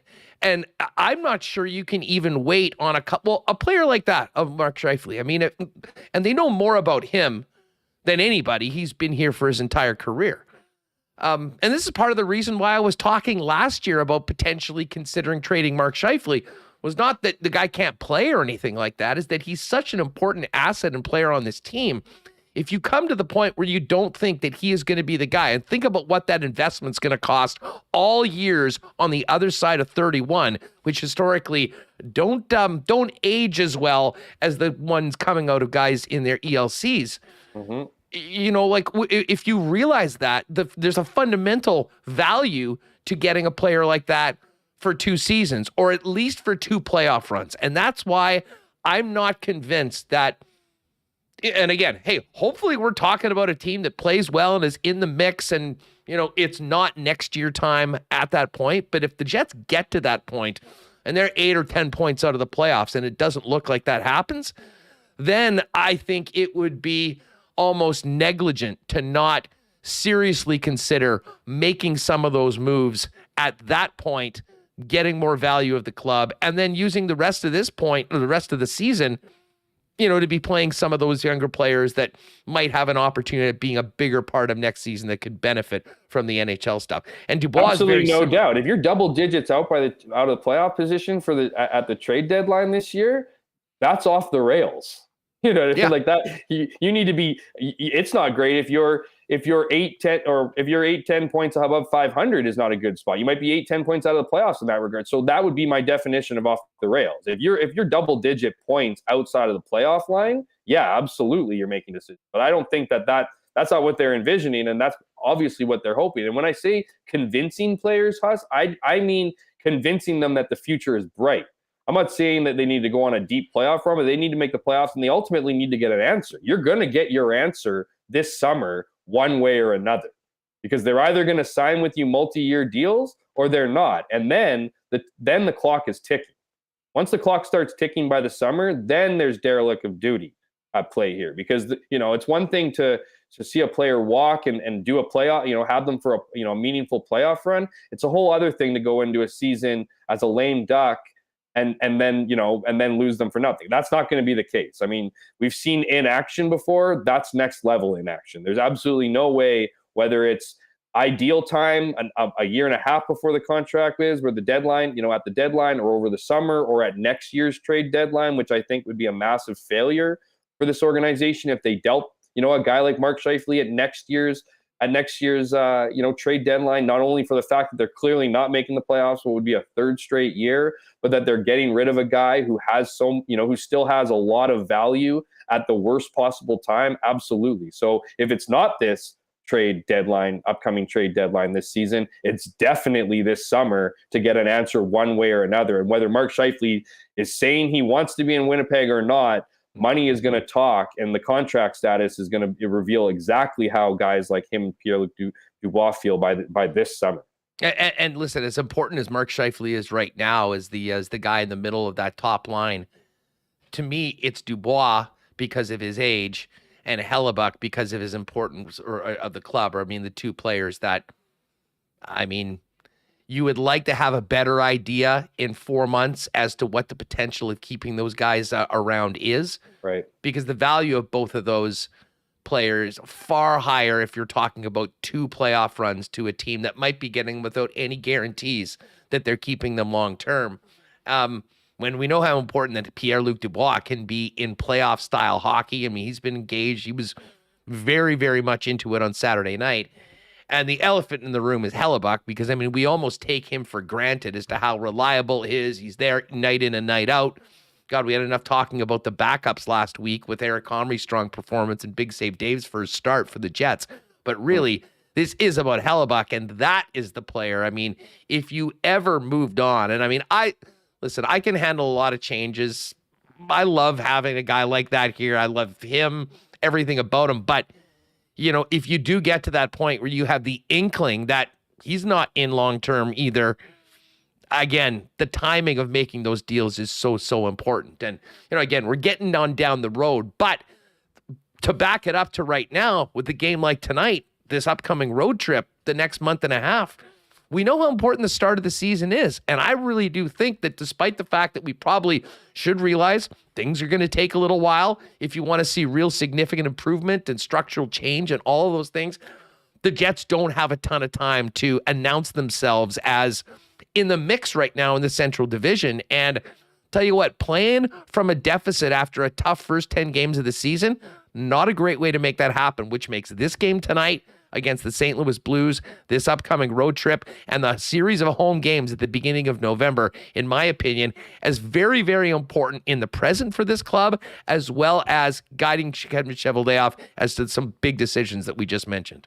Yeah, so to just, you know, to be Captain Obvious here, playoff teams put together, you know, multi-game win streaks, not multi-game losing streaks. And so to steal, you know, the words from Pierre-Luc Dubois post-game after Toronto's loss was, that's their second straight loss in a row. You know, every loss sucks, but every consecutive loss is even worse. You don't want to lose 2 games in a row. So you look at, you know, heading in tonight, you don't want to lose 3 games in a row. You know, you got to get back on the other side, and you're bang on, especially for this team. I mean, it is not an easy situation for this club. You know, they've been hit a lot over the last couple of years, and it doesn't matter. No one's feeling sorry for yourself. No one cares about your schedule. Nobody cares about injuries and what you're dealing with. It's a results-based business, and so they can't fall behind. You know, they can't fall behind that 500 line. They can't fall behind that playoff line, and they certainly can't be there in a month's time. So to get back into that conversation, you need to start putting together wins. I forget what year it was. It's a few years now with COVID. I feel like it's got to add a couple of years onto everything that your memory is, you know, trying to recall. But there was a year where the Nashville Predators started the season like 10-1. It was just this absolute run out of the gate. You start a season at 10-1, you can kind of go 500 the rest of the year and still make the playoffs. So you can be a mediocre team by being a hot team for like 6-7 weeks. And the same thing works against you if you go the opposite way. You start falling, you know, again, below 500 and getting deeper and deeper through the first 6-7 weeks of the season. Yeah, there's plenty of year left. But you got to be playing from a, you know, below 500 hockey team to a well above 500 hockey team throughout the rest of this. So as much as you're capable of taking the pressure off yourself with a great start, it works the same way if you have a horrible start. The pressure then becomes to build. And we know exactly what this team is like when they're faced with incredible pressure. They can't seem to get out of their own way. And I don't know if the bonus effect is going to be strong enough, at least this season, with how many moving parts they have and what we've already talked about, to go from a team that's playing sub 500 hockey to all of a sudden being a juggernaut who is playing well above that mark. So you're bang on. I mean, it's just game 6 here against against St. Louis is one way you could frame it, or it's a very important game to getting back on track and building win streaks. That's what this team hasn't done for the last couple of years, is put together win streaks. It's like, they almost celebrate their wins too much, and they almost feel their losses, too heavy. They need to find that emotional balance. And whether, improved systems, improved coaching is the ticket to that. I don't know. I guess we'll see. But it's certainly important hockey to be played right now under less than ideal circumstances when you consider, and those aren't excuses. Those are just realities of new systems, growing pains, and trying to figure out a locker room with the right, leadership and culture. Well, you make a bunch of great points, and I'll tell you what, the St. Louis Blues aren't going to be feeling sorry for anybody tonight when they come to town with that 3-0 record after shutting out the Edmonton Oilers. Hammer, this has been great. We'll look forward to some Bomber coverage from you coming up this week. And when are we going to see that feature on Zach? Bite your tongue. They're off this week. I'll be in LA. I'll be checking out Tempe, the first rink, and I'll be in Vegas for the weekend. So I'll be all hockey this week. Starting Wednesday. Actually, I'll be CFL Wednesday. I'll do my CFL rundown column, but I'll be heading to LA Wednesday. Well, interesting. Isn't that interesting how you managed to get that on the schedule? Vegas twice in a month. I got to go to at least one. I'm looking forward to the reports from Tempe and the much heralded. I think it's the home opener for them. It is the home opener. So so it's going to be part of history. I'll be part of trivia. If you whatever games will have the first Winnipeg reporters to be there. Definitely looking forward to it. And it's also Teddy Wyman on the trip. So I don't know if we're going to be a Teddy and Jeff do Vegas, but I'm not saying we're not doing it. Well, look forward to it. Follow on Instagram as well as Twitter at Jeff K. Hamilton. Hammer, thanks for doing this, man. Yeah, thanks as always, Haas. Always great to be on, and shout out to the viewers and listeners, because I know you guys podcast like the rest of those kids out there. Good stuff. There's Jeff Hamilton again, 7:00 tonight. Actually, Leibl was at the game on Saturday, so we'll ask him what he thinks about where the Jets are at right now. We are going to get into some of the best and worst of the NFL weekend coming up. But hey, we mentioned the Bombers' final regular season game is Friday night against BC. Be interested. We'll be keeping an eye on what's up with Nathan Rourke and whether we might see him in a game, and most importantly, whether we might see him on November 13th, whether it's this week or for the West Final. 2 hours before the game, the place to be, Princess Auto Tailgate Zone just outside of IG Field. Been incredible atmospheres before these games the last little while. They got some fire pits and hot chocolate, as well as great beer specials, hot dogs, pop, and more. Great entertainment with DJ Finesse. Make sure you get down there to the Princess Auto Tailgate Zone before the Bomber game. Of course, Princess Auto, proud sponsor of the Blue and Gold and Winnipeg Sports Talk, and you can find the best deals on the most unique assortment of tools and equipment around at Princess Auto. Everything you need to complete the projects on your list or start something new is waiting for you right now. They've got 2 Winnipeg locations, Panet Road, Portage Avenue West, and you can always shop online 24/7, 365 at princessauto.com.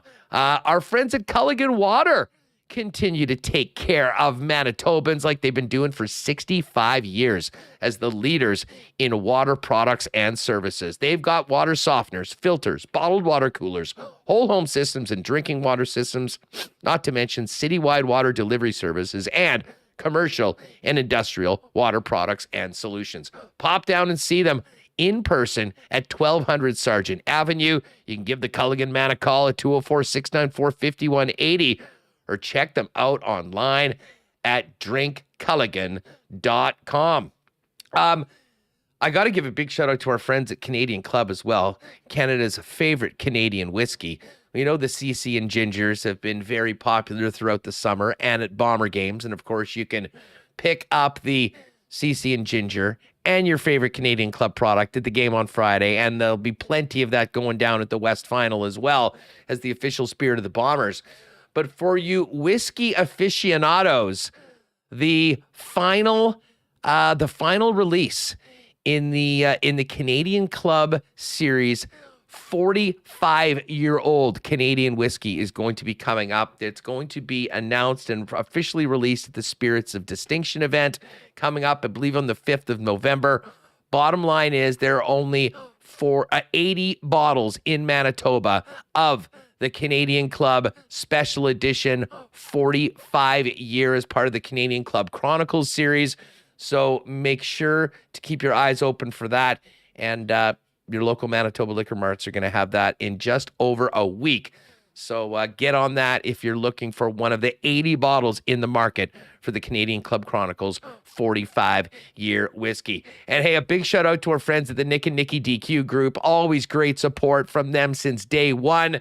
And maybe one of our most popular sponsors for WSTers to support back. Of course, they've got 4 locations, the DQ in Niverville, DQ Northgate, DQ Polo Park, and DQ St. Anne's.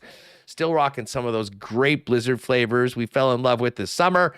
The most underrated burger in the fast food game, the DQ Stack Burger, not to mention chicken fingers and more, ice cream novelties. And hey, if you need a DQ ice cream cake to make that next gathering or party a little bit better, hit them up on Instagram at DQ Manitoba.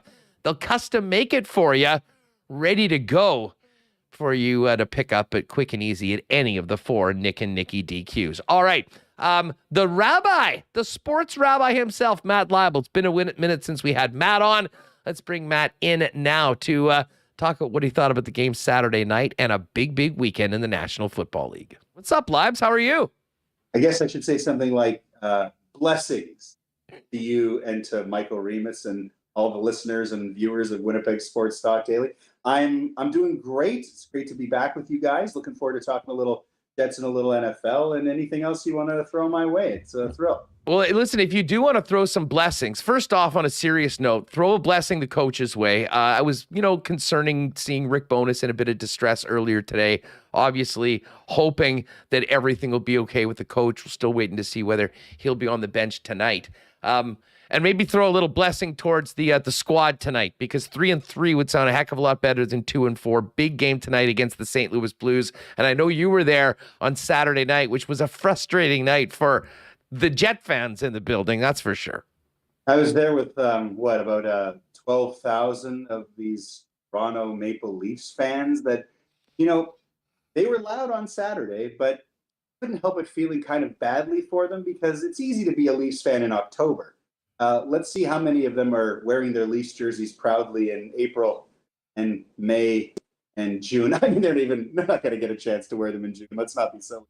But yeah, that game and the Montreal Jets game at home are the 2 games I absolutely hate the most on the calendar. I like when there's a great energy in the arena, don't get me wrong, but unless you win, it's just like your night is ruined. And so, yeah, I went home and I wouldn't say I was depressed. I just wasn't in the kind of mood I was expecting. And part of it, too, is that, I don't know, they had that opening goal the Jets did, but after that, I really didn't feel like they were controlling anything in that.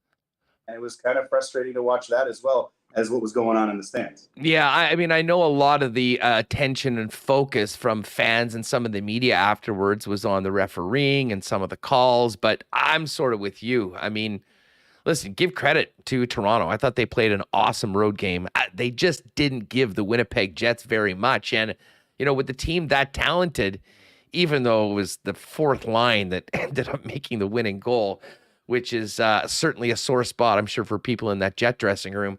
The Winnipeg Jets just didn't have as much in and around the net that the Maple Leafs did. And, unfortunately, that is going to be something they're really going to need to improve on if they want to hang with some of the top teams. I know they've beaten Colorado in the OT and the Ranger game, but that wasn't a blueprint for winning consistently against quality competition. I felt like Dubois had a pretty good game, Huss, but other than that, to take one of Sheldon Keefe's lines about the Leafs from just last week, where were the other Jets' elite players? And I don't know what we're calling Blake Wheeler anymore, but you talk about the Jets having very few opportunities. A couple that I can really recall noticing in the moment and then even thinking back, Wheeler was involved there. It's like, shoot the puck, put the puck in the net. But where was Kyle Connor? Matthews didn't have a spectacular game for Toronto, but you noticed him on the ice. He had the shot from the point and ended up being the power play goal, put them up 3-1. He had that incredible spin move. I still don't know how a guy that big in such a tight space can do some of those things. He's amazing. But Tavares was probably the Leafs' best player. And yeah, the Jets, they don't have the same kind of elite talent that the Leafs, but you're at home and you've got a complete team and you should have a better goalie. You should be able to create something. it sounds like you and I kind of saw the same game. The refereeing, it seemed pretty consistent to me. The interference call early, they kind of kept calling it like that as far as the game went. You're going to miss calls. There was nothing egregious. I just feel like the Jets, I worried going into the season, didn't really improve anywhere. So I don't know how they're going to be better. And then they play a team like Toronto that on paper looks to be better than them, and then on the ice is better than them. So my feelings that this is going to be a long season haven't gone away, but I'll be going to games this year and I'll be cheering, especially if there's a Leafs fan. Well, we'll see what we get tonight, because this, I think, is much like the Dallas game. I think a big test for the Winnipeg Jets. Now, listen, they've gone up against some tough teams so far, and you get a win tonight. You're 3-3. I think most people would take that over the course of the first 6 games. But if you consider what Toronto did to limit the offensive opportunities to the Winnipeg Jets, we saw how effective Dallas was for the majority of the game last week. The Winnipeg Jets are going to need to find another gear, or at least spend a lot of time in front of Jordan Binnington. And as Bonus said earlier today, find some greasy goals, because that has not been the case at times when the Jets, and we've seen it in the past, Matt, when the Jets are struggling, even in the offensive zone, they get pushed out to the perimeter. And it's hard to score goals from there, plain and simple. Yeah, they just didn't generate it.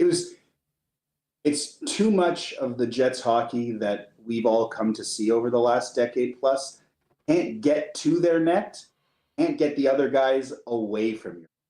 Like when the score was still 1-1 there in the second period, I felt like the Jets were kind of lucky. There's one that Nylander missed. There were a few that could have easily been 2-1, 3-1 at that point already for Toronto. And it's just like, and then of course, that fourth line goal you referenced. I got no problem, by the way, with John Tavares beating us.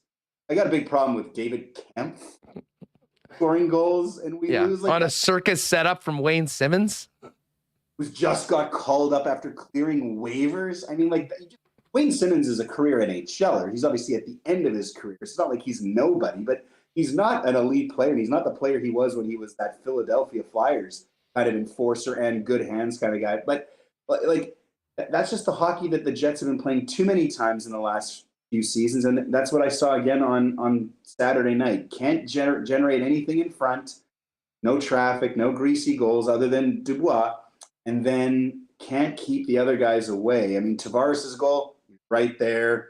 The power play goal that made it 3, all the goals, they were right there, and the Jets can't. I knew at the end of the second when they got scored on, it was 3-1. I turned to the guy I was with and I said, you get the sense that they're going to generate 2 goals in the third period? And it was like, no. And I know they got the shots, but again, shots can be misleading when a lot of them come from the outside. It's not like they had these chances where they're really in front. They only had a couple of those throughout the whole game. No, it'll be interesting to see how the Jets match up and if they can raise that level in front of the net in particular. And Jordan Binnington's had a great start to the season. We'll see what happens tonight. But Matt, I always love chopping it up with you on Monday because we're just coming out of another NFL Sunday. So many topics to start off with. Let me just ask you this. I have had this Tom Brady eulogy ready to go for like 8 years. Can we start reading this soon? Or is this going to be another time where we look back and remember where everyone was writing him off and the Bucs off earlier this season? They are a first place team, albeit 3-4 in a division that probably should be relegated right now. What is going on with Brady and the Tampa Bay Buccaneers? I hope if you wrote that eulogy 8 years ago, you've been updating it because he's done a few things in the last 8 years. Other than believe me, there's been some addendums. Look, the tough thing here for Brady, that the reason why this seems to be different from all the other times is that now his personal life is being talked about, and his personal life and his marriage and his relationship with his kids. And part of it is he invited it in a little bit when training camp he disappeared and said he was going to spend family time, and there's a lot of stuff going on. And he invites it in when he skips, what is he skipping, Wednesdays or something like that. So he has allowed his personal life and his football life to intersect. It's not just the media, but there's just so much attention on what's going on. And look, you gotta figure even somebody as strong mentally in the sport as Tom Brady, if what is being said, if any of it is true, if he and his wife are living apart, if he and Giselle aren't communicating, if they're lawyering up, there has to be a certain level of distraction that is going to bleed into his career. And he's just not young enough to be able to just overcome it sheerly on talent and work ethic alone. So I think that's what makes it a little different this time. I think what you were alluding to, we have to caution ourselves, even the Tom Brady haters among us, hustler. He has proven people wrong before. 2 years ago when the Bucs won the Super Bowl, at this point in the season, they did not look like a Super Bowl team, and they certainly don't look like a Super Bowl team here. I think part of the concern for the Bucs, on top of everything going on with Brady, that their defense doesn't look very good. I mean, Brady can only control his side of the ball. Mike Evans, that throw, that miss, maybe it changes the game if you were watching yesterday against Carolina. But the defense, this is not the same defense from 2 years. This isn't even the same defense from last year that got them deep into the playoffs. So it does kind of feel like this is a new twist on the is Brady close to the end. But also, look at the rest of the NFC. It's not like there are really quarterbacks or teams in the NFC who are at the top of the field. As you put it, the Bucs have been crap, and they're still first in their division. Good thing they're not in the NFC East.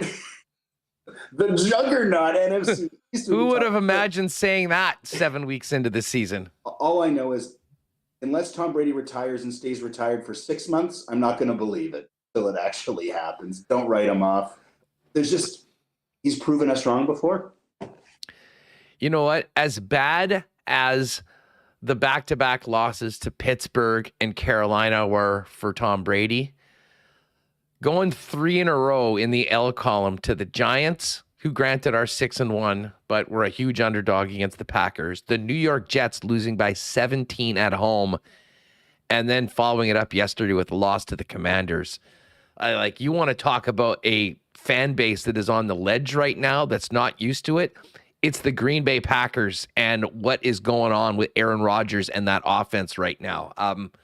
I would have thought that at least, sure, some early season growing pains, but by now we'd seen this team much better. They look like they're going in the opposite direction right now, Matt. Yeah, I think that I expected their defense to be better. Their defense just hasn't been very good. But if you take a look at a team like Green Bay, I wouldn't call them the biggest disappointment of the NFL season so far in the way that I would say a Denver. Because I just don't know how realistic the expectations were for people outside of Green Bay when it comes to this team. If you watched Packer games last year, Aaron Rodgers only threw the ball to Davante Adams. That's the only person he threw the ball to. Davante Adams is not there. He's in Vegas. And they didn't replace him with anybody other than rookies. And I mean, Tony Dungy was showing tape last night during the Sunday Nighter. Anyone who's watched Aaron Rodgers knows he's the kind of guy that if you drop a ball, he will not throw you the ball. And that's not exactly a great influence for young receivers. So going into the season, I did not expect them to win their division. I thought Minnesota would win their division. I did not expect, I thought Detroit and Chicago wouldn't be great at all, so they would still kind of hang around there. But I did not expect the Packers to be very good. A 9-win team, maybe? I didn't see them as a double-digit team just because I think this trend started before this year when they became very one-dimensional on offense. Sure, Aaron Jones gets touches, and he actually had a pretty good game yesterday. But this is just not – there's just nothing around Aaron Rodgers, and he can't do it all himself. And he also seems to get very frustrated by young players. So it doesn't shock me in the same way like a team like, for example, like a Denver, or the other way, like the New York Giants, where my expectations I felt were pretty in line with what their roster looked like in past performance. I feel like Green Bay's been heading this way. Now, do we expect, like you said, the losses to the Giants, to the Jets, and to the Steelers? No, not necessarily, but I didn't expect them to win overwhelmingly. And even when they've won, they haven't. It's not like they blew Chicago out, and Chicago's trash. So I think the Packers, this is they got to make a move, maybe even in season. Get him a receiver. Come on. Yeah, I mean, there's going to be a lot of talk about that coming up over these next couple of weeks. And of course, we saw a big trade happen heading into the weekend, and that was Christian McCaffrey going from Carolina, which maybe made it that much more stunning that the Panthers were able to win the way they did against Tampa. But, for all the big disappointments, is there a better story in the league this year than Geno Smith and the Seattle Seahawks right now, Matt? I said a couple of weeks ago, the way that the Broncos were playing, this trade was shaping up to be maybe the biggest larceny in the NFL since the Herschel Walker trade. And to be honest, it's looking more and more like that each and every week. The Seahawks are in first place. But do you really think it's Geno? I mean, Geno's played well. He looks like Tom Brady in his prime right now, Matt. Oh. Okay, that might be a bit of a stretch. He has been amazing because, listen, they've been winning games and their defense has been brutal. I mean, even when you look at the games, like they put up 32 against the Saints and lost by 7. But, man, week in and week out, it seems like guys that we've never heard of are stepping up, making plays, or guys that we haven't heard of, like Marquise Goodwin for a few years, making plays. And as I said, a number of times, I'm as guilty as anyone. I used to slam Geno Smith. And I mean, going into the season, part of the reason why I think there may be a wager on Seattle to pick first overall this year was because of what they were doing at quarterback position. And he's been good. And that team now with 2 firsts and 2 seconds from Denver for the next couple of years. I mean, this is going to set the Broncos franchise back in an incredible way. And who could have possibly imagined that trade would be not just part of a longer term turnaround, but help them be a better team and more competitive right now this year. And to your point, Seattle is part of where they are, why they are where they are this year, is because of their draft. They drafted guys who have gone right in there and started. Yep. It's not surprising that they've got 2 great draftees on their O-line. Buying time for Geno Smith so that he can get the ball to DK Metcalf. I want to see how the DK Metcalf injury ends up hurting Geno Smith's numbers and the team going forward. It could be a bit of a blow there.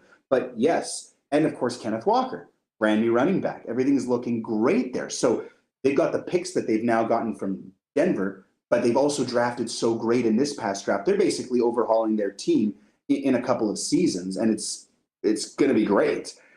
The question will be whether Geno is the guy going forward. He's certainly the guy doing enough right now to get them through. And what is kind of turned into a bit of a surprising division with the Rams looking really upside down. Terrible. And the Cardinals having all that turmoil from the offseason clearly carried over. That team, like their morale, their culture just isn't.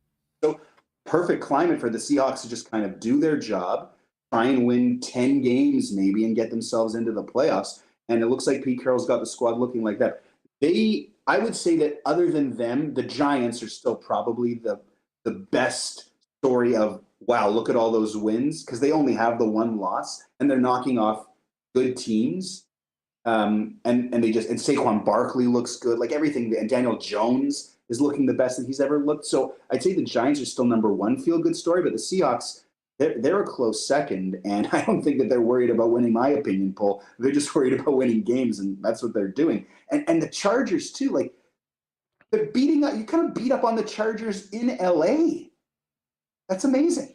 Well, and credit, like, you got to give a lot of the credit to the Seahawks, but at the same time, wonder what's happened to the Chargers. Although, like I said in the lock shop earlier, the AFC West is what we thought it was and has been basically ever since Andy Reid got to Kansas City, and that is the Chiefs and then everybody else. But that's not what we were expecting this year. The Raiders had a tough start. I think they're probably the second best team in this division right now. The Chargers have a ton of talent. They're always hurt, and it seems to be falling apart. And I think a lot of the confidence in Brandon Staley's evaporated. And we mentioned the disaster in Denver right now.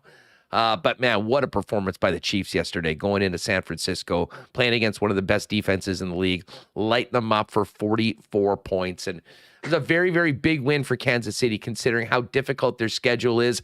And I think really needing a big bounce-back win, which they got in a tough place to play after going toe-to-toe with the team that I think we all agree is clearly number 1 right now in the NFL, and that's the Buffalo Bills. Yeah, let's come back to that and see just what you think about the Eagles. I'm curious about the Eagles and where they stack up. I think I'm with you there on Buffalo, but I do have an issue with Buffalo I'll share. But you asked me about Kansas. Yes, I just want you to know, even though you say hurtful and despicable things about Tom Brady, the GOAT, when I'm on, and you just delegitimize yourself and hurt your credibility, I still love you and I still think of you every time I watch the Chiefs, particularly when things are going well. I think, oh, Hustler's probably having a good day. Good for him. He waited a long time as a Chiefs fan. You know, like, I do think of you in a positive way. They're fantastic. What has really impressed me, and I think a lot of other people, is Tyreek who? I mean, you don't notice him gone at all. One game, Travis Kelce scoring 3-4 touchdowns. Yesterday, McCole Hardman. I've been waiting for McCole Hardman with his speed to get involved in a way like that for I think kind of a season and a half almost. And it's nice to see him there. They didn't even have Clyde Edwards-Helaire in this, like, starting yesterday, and they look fantastic. They're deep. Andy Reid is he maybe the best play caller ever? He's in the conversation for sure. Like, they look right. They look exactly as they should. They just need to find a way to sustain it and to not get too cute, because you know that they always kind of do get cute. And maybe Mahomes will have a little dip at some point in the season, but they look today like they will probably look in December and like they will look in January and maybe even to February. They are definitely a top 5, top 3.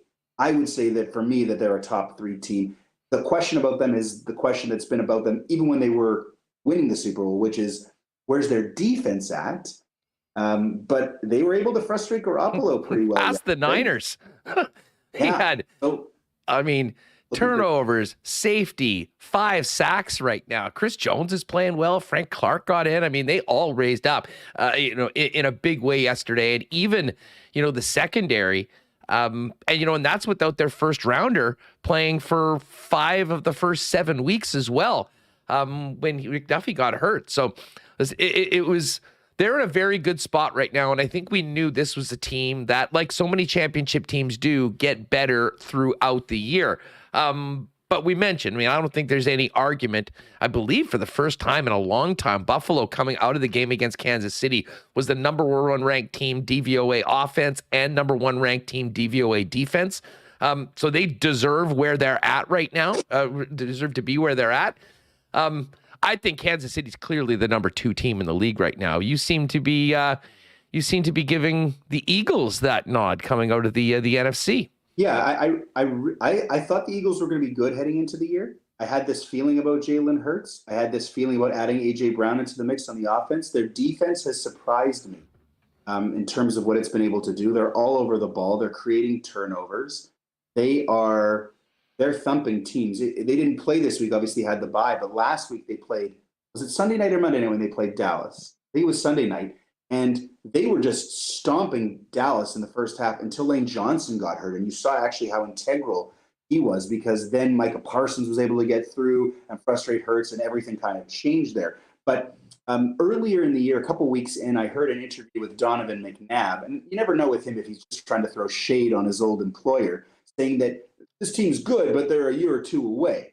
And he may be right, because they've kind of come out of nowhere and they may have a bump that sets them back, or they may need that extra season to gel, but they don't look like that when they're playing. It's easy to forget about a team like that when they didn't play this weekend with the bye, but they've had some really impressive wins. They stomped Minnesota. Like they've really looked very good to me, and they look very complete. The one thing that they have that Kansas City also has that Buffalo does not have, whereas Buffalo, I think, is more elite at quarterback, clearly, than Philly. Jalen Hurts is still growing. And they have Stephon Diggs and other receivers that I think I would put ahead of what Philly has, not what Kansas City has. But this is the problem with Buffalo, and I don't understand why they haven't addressed it. And I know it's going to come back to hurt them. They, other than Josh Allen, can't and don't run the ball. They don't.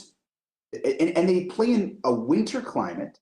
When it gets really, really cold in Buffalo, you want to be able to win these games when you have a lead and you can just run the ball in the second half, particularly in the fourth quarter. And you need a big back. You need a strong back. You need a power back, not a Devin Singletary kind of speed kind of back, more of a scat back kind of player. And that's Josh the same Allen- guy they drafted in James Cook this year. I mean, he's another little pass-catching running back. And Zach Moss, he just never really fit in because he's more of a build kind of a power sort of guy. Buffalo has not had this the last couple of years. Everyone always falls in love with him. And Josh Allen is great, but he can't be running the ball for you. He can't be your primary runner long term. Hello, Andrew Luck. Like he can't be like you can't do that. And you also short term, like they're going to get themselves into some problems. You've seen this already sometimes. Where against Baltimore was it where they just can't salt away the game. You know, you want to salt away a game with 8 minutes left in the fourth, particularly at home, by just killing the clock running the ball. Buffalo cannot do that, and I can't recall an elite team without that ability. So that is the reason why I am hesitant to say. I think you're right. I think Buffalo, offensively, defensively, they're still the best team to this point in the season, and they beat Kansas City in this season, so they have that. They have that to hang their hat on. But as far as looking at these teams and how their rosters are constructed, that glaring hole for the Bills is what would scare me if I were a Buffalo fan. I'm going to be in Buffalo with my buddies from Toronto. We do an annual trip that we've had to postpone for a couple of years for COVID going down. And it was always, let's pick who they're playing and try and see a good team against Buffalo. Finally, the Bills are good. We're going to see Bills-Vikings in a couple of weeks. So it's going to be a great game, and I really want to get a chance to see what they can do at home against Minnesota. So, I don't want to sound like a Buffalo hater. I'm just saying this has looked like a glaring issue to me for a couple of years. They haven't addressed it, as you pointed out, even in the draft. I wonder if that'll come back to haunt them a little bit this year. They have been talking about improving, and it sounded like they were very much in on Christian McCaffrey. But obviously the Niners paid the price to get that done. Maddie, this has been awesome. You know, I should have introduced you as well when you came in. Some people might not know. Chair of the selection committee for the Manitoba Sports Hall of Fame. Congratulations on that. And you guys got a big class coming in a couple of weeks. I know you're looking forward to it. Yeah, it's a real honor. When I left the radio with you guys, I can believe 6 years ago. Wow. 2016, I know. That was when I had my first retirement. The minute I left the radio, I got involved with the Manitoba Sports Hall of Fame and their board of directors. And it was really cool. I've always enjoyed that sort of thing, halls of fame, museums, that sports memorabilia, history. I find that stuff fascinating. And then there was an opportunity for me to become the selection committee chair, which is really exciting because, of course, we meet in the summer and pick the slate for this year. So it was really cool to be a part of that and welcomed into that committee and to get to, bandy about some names and have some debates and come up with our slate, which this year includes a lot of your viewers and listeners will know Don Baisley, the late Don Baisley of blessed memory. So he's eligible. He's been nominated. He's going in. But there are one of the best parts about the Sports Hall of Fame, Manitoba Sports Hall of Fame, is you hear about some of the heroes that you wouldn't otherwise know in other sports, like Andrea Ferguson from Ringette, Halder Bjornsson from cerebral palsy cycling, an unbelievable story at the international Special Olympics level. Patrick Jebison, this incredible basketball player from the late 80s, 90s from Brandon, maybe the best collegiate basketball player in Manitoba history, male or female. So those are just some of the people that will be inducting. The dinner event is on November the 3rd, which there is a Jets game, but we picked it before that. And we're trying a new format this year. And also because the usual MC, Michelle Sawatsky-Coop, is being inducted, he can't MC, so I'm MC, which I'm yes. It looks a little bit like a controversy. Like in my first year of selection committee, I got Michelle voted in just so I get a chance to MC. I hope nobody says that, it's just a complete coincidence. But it's going to be a really, really great event. If people have never attended before, check it out. It is awesome. And again, it's November the 3rd. Yeah, listen, it'll be worth going just to see Leibl do the emceeing, because I can tell you he put on an absolute clinic at the Rady dinner this year, and that'll be worth it all. Well, congratulations to everyone, Matt. We'll have to catch up or maybe in and around then to highlight some of those folks. But thanks for doing this on a Monday. Let's catch up again real soon. You be well, and all the best to the fam. Last thing I'm going to say, thank you to everything. I'm pulling for the Phillies, but it looks like the cheating Astros are going to win another World Series. And do we have to maybe give them a nod if they can win clean? I mean, they look really, really impressive. So don't forget the World Series is on right now. Not like anyone would, but it's hopefully the Phillies can make it interesting. I'll be cheering for them. But Astros look incredible. All in on the Phillies as well. Maddie, have a great one. Thanks for doing this. Thanks, and best to Remis too. Thanks, guys. All right, great stuff with Leibs, and a lot of hot music takes in the chat as well, with that beautiful collection in the background. Game day tonight, 7 o'clock, Jets and St. Louis Blues. If you're maybe planning for a game night at home, you know what goes well with some hockey? How about some ice-cold beer and our favorite local beer, Little Brown Jug? Pop by the tap room on William Avenue to try them all and pick them up. And by the way, I mean, I guess I think we're sort of out of patio season now officially. But man, that new patio they built is absolutely beautiful and was a great spot for our first ever Winnipeg Sports Talk Sports Trivia Night. But yeah, throughout the year, brewery and tap room open. We'll look forward to doing another event with our friends over at Little Brown Jug. And the bottom line is if you need a delicious cold one, get Winnipeg's finest, the 1919 Good Times Variety Pack, and all of your Little Brown Jug favorites available at Little Brown Jug and at fine beer stores throughout the city. And of course, you can also order online for citywide delivery at littlebrownjug.ca. All right, we're going to finish up with the Coolbet lines. By the way, folks, if you haven't already, make sure you've hit that red subscribe button. It certainly helps us grow the channel, and we'll have you the freshest YouTube Winnipeg Sports Talk content up for you whenever you get into your YouTube app. And, we're over 185. Let's see if we can get to 200 thumbs ups, folks. So if you haven't already, just hit that thumbs up. Simple, easy, and it helps the fellas continue to do what we do. Remo, just before we get to the Coolbet lines, the music takes just continue. I love that there was a few. Shout out to Winnipeg Walter, who I think was the one that brought up Sloan, my favorite when we're talking about Canadian bands. And by the way, who noticed the new goal song at the game on Saturday night? Firstly, we didn't hear it very much, but I think they've moved from the Phantoms' Let's Celebrate to a little of Winnipeg's own, Taking Care of Business. But again, it doesn't play for a long time because they then go to the player's goal song. So we got, 10 seconds or so of Taking Care of Business after the goal, and then it moved on to Pierre-Luc Dubois' song, which is Hey Baby. And I thought this was some sort of dance remix, but no, it's pretty much the song that we all remember everyone dancing to during the West Final a year ago, trying not to freeze our butts as the Bombers went to another Grey Cup. I know that one. Well, Nate Schmidt had a breakaway in that game, and that play was incredible. He just parted the seas, went right up the middle, had a breakaway, and I was like, oh, and my first thought was, oh man, Nate Schmidt almost scored. But then Mike McIntyre tweets out, we almost just heard Mambo number 5 at the arena. And I was like, yes, exactly. I totally forgot that was his goal song. So some quality choices there by the team. But a lot of the music takes are flying with Leibl's massive CD collection. If you're listening on the podcast, you're going to want to check it out.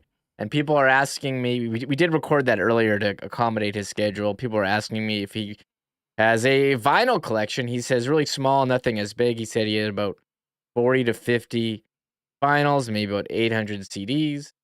And I asked him his favorite CD that he owns, and because people are asking, he said Paul Simon, Graceland. But that is a very tough question. That's a quality. So Leibl's a hell of a musician himself. If you ever seen him tickle the ivories, he has some gifts, folks. He has some gifts, not just great takes and great work as a rabbi in the community here in Winnipeg. All right, let's get to the Coolbet lines before we finish it up. Looking forward to some great shows coming up this week. Again, we'll tell you about those in a minute. Dusty and I cranked out a Monday lock shop, talked about the teams that ruined our weekend. Detroit Lions, you're on the list. They prevented a perfect weekend for me. And listen, first and goal on the 1 yard line, fumble on the 1. I mean, it was so Lions-esque. I probably should have expected it. Shame on me for taking the points in the Lions. Tonight, Bears-Patriots in New England. The Patriots are 8.5-point favorites. Looks like Mac Jones is back as the starting quarterback for the Pats. He'll go against Justin Fields and the Bears. Total for this game, 40 on the nose. Last night when we were getting our lock shop picks ready, it was 8.5, and the total was 40.5. I forced to take one of these two sides, went with the points and the Bears. Plus 8.5, it's plus 8 right now, and under 40.5 right now. It is at 40.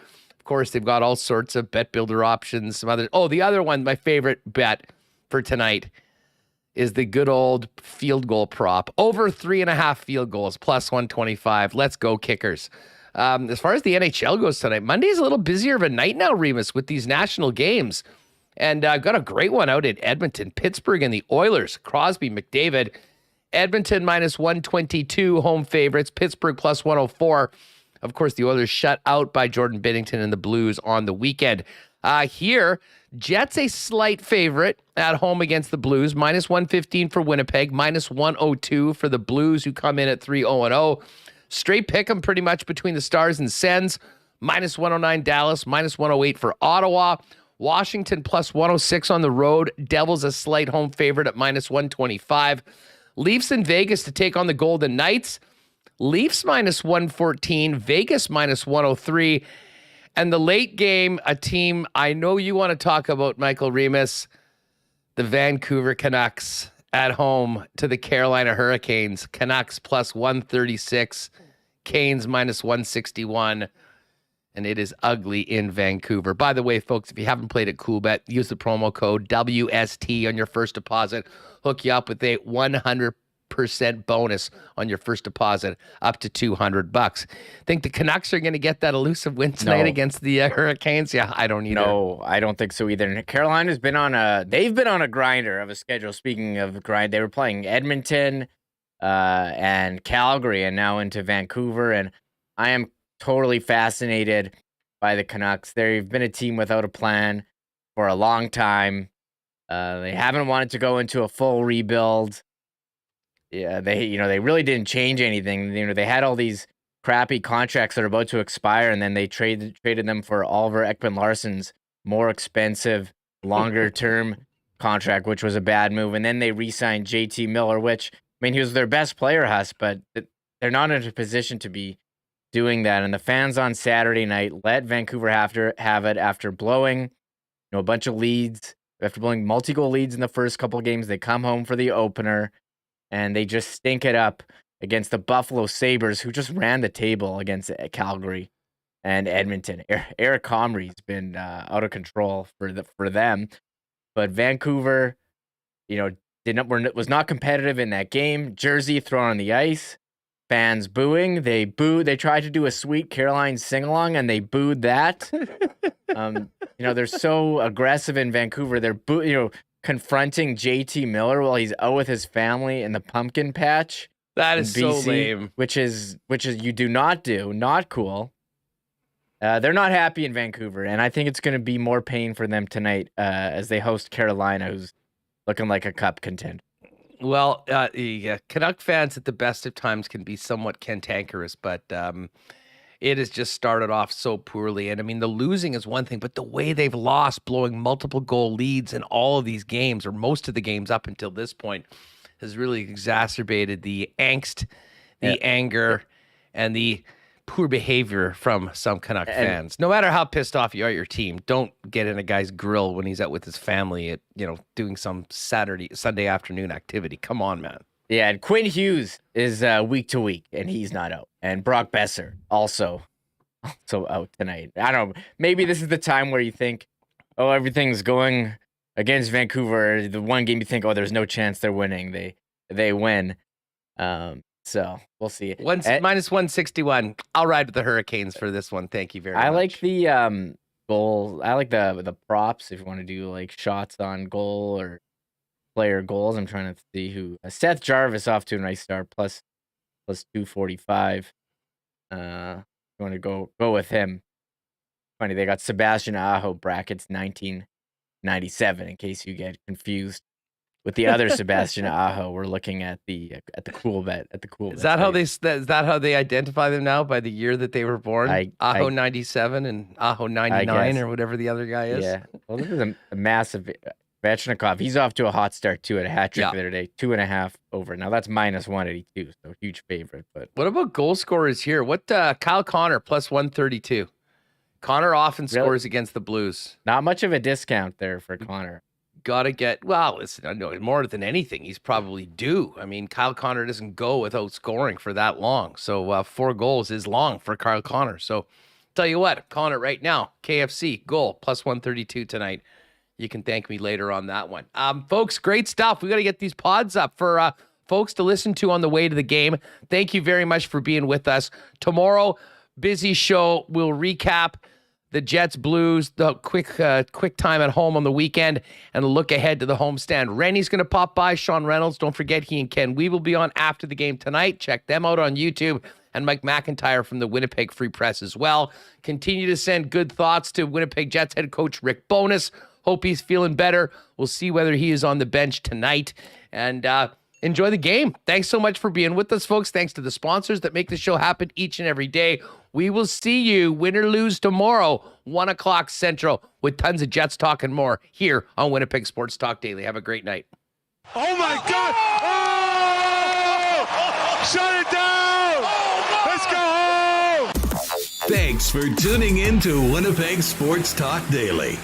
Make sure to subscribe on YouTube and your favorite podcast feed at winnipegsportstalk.com.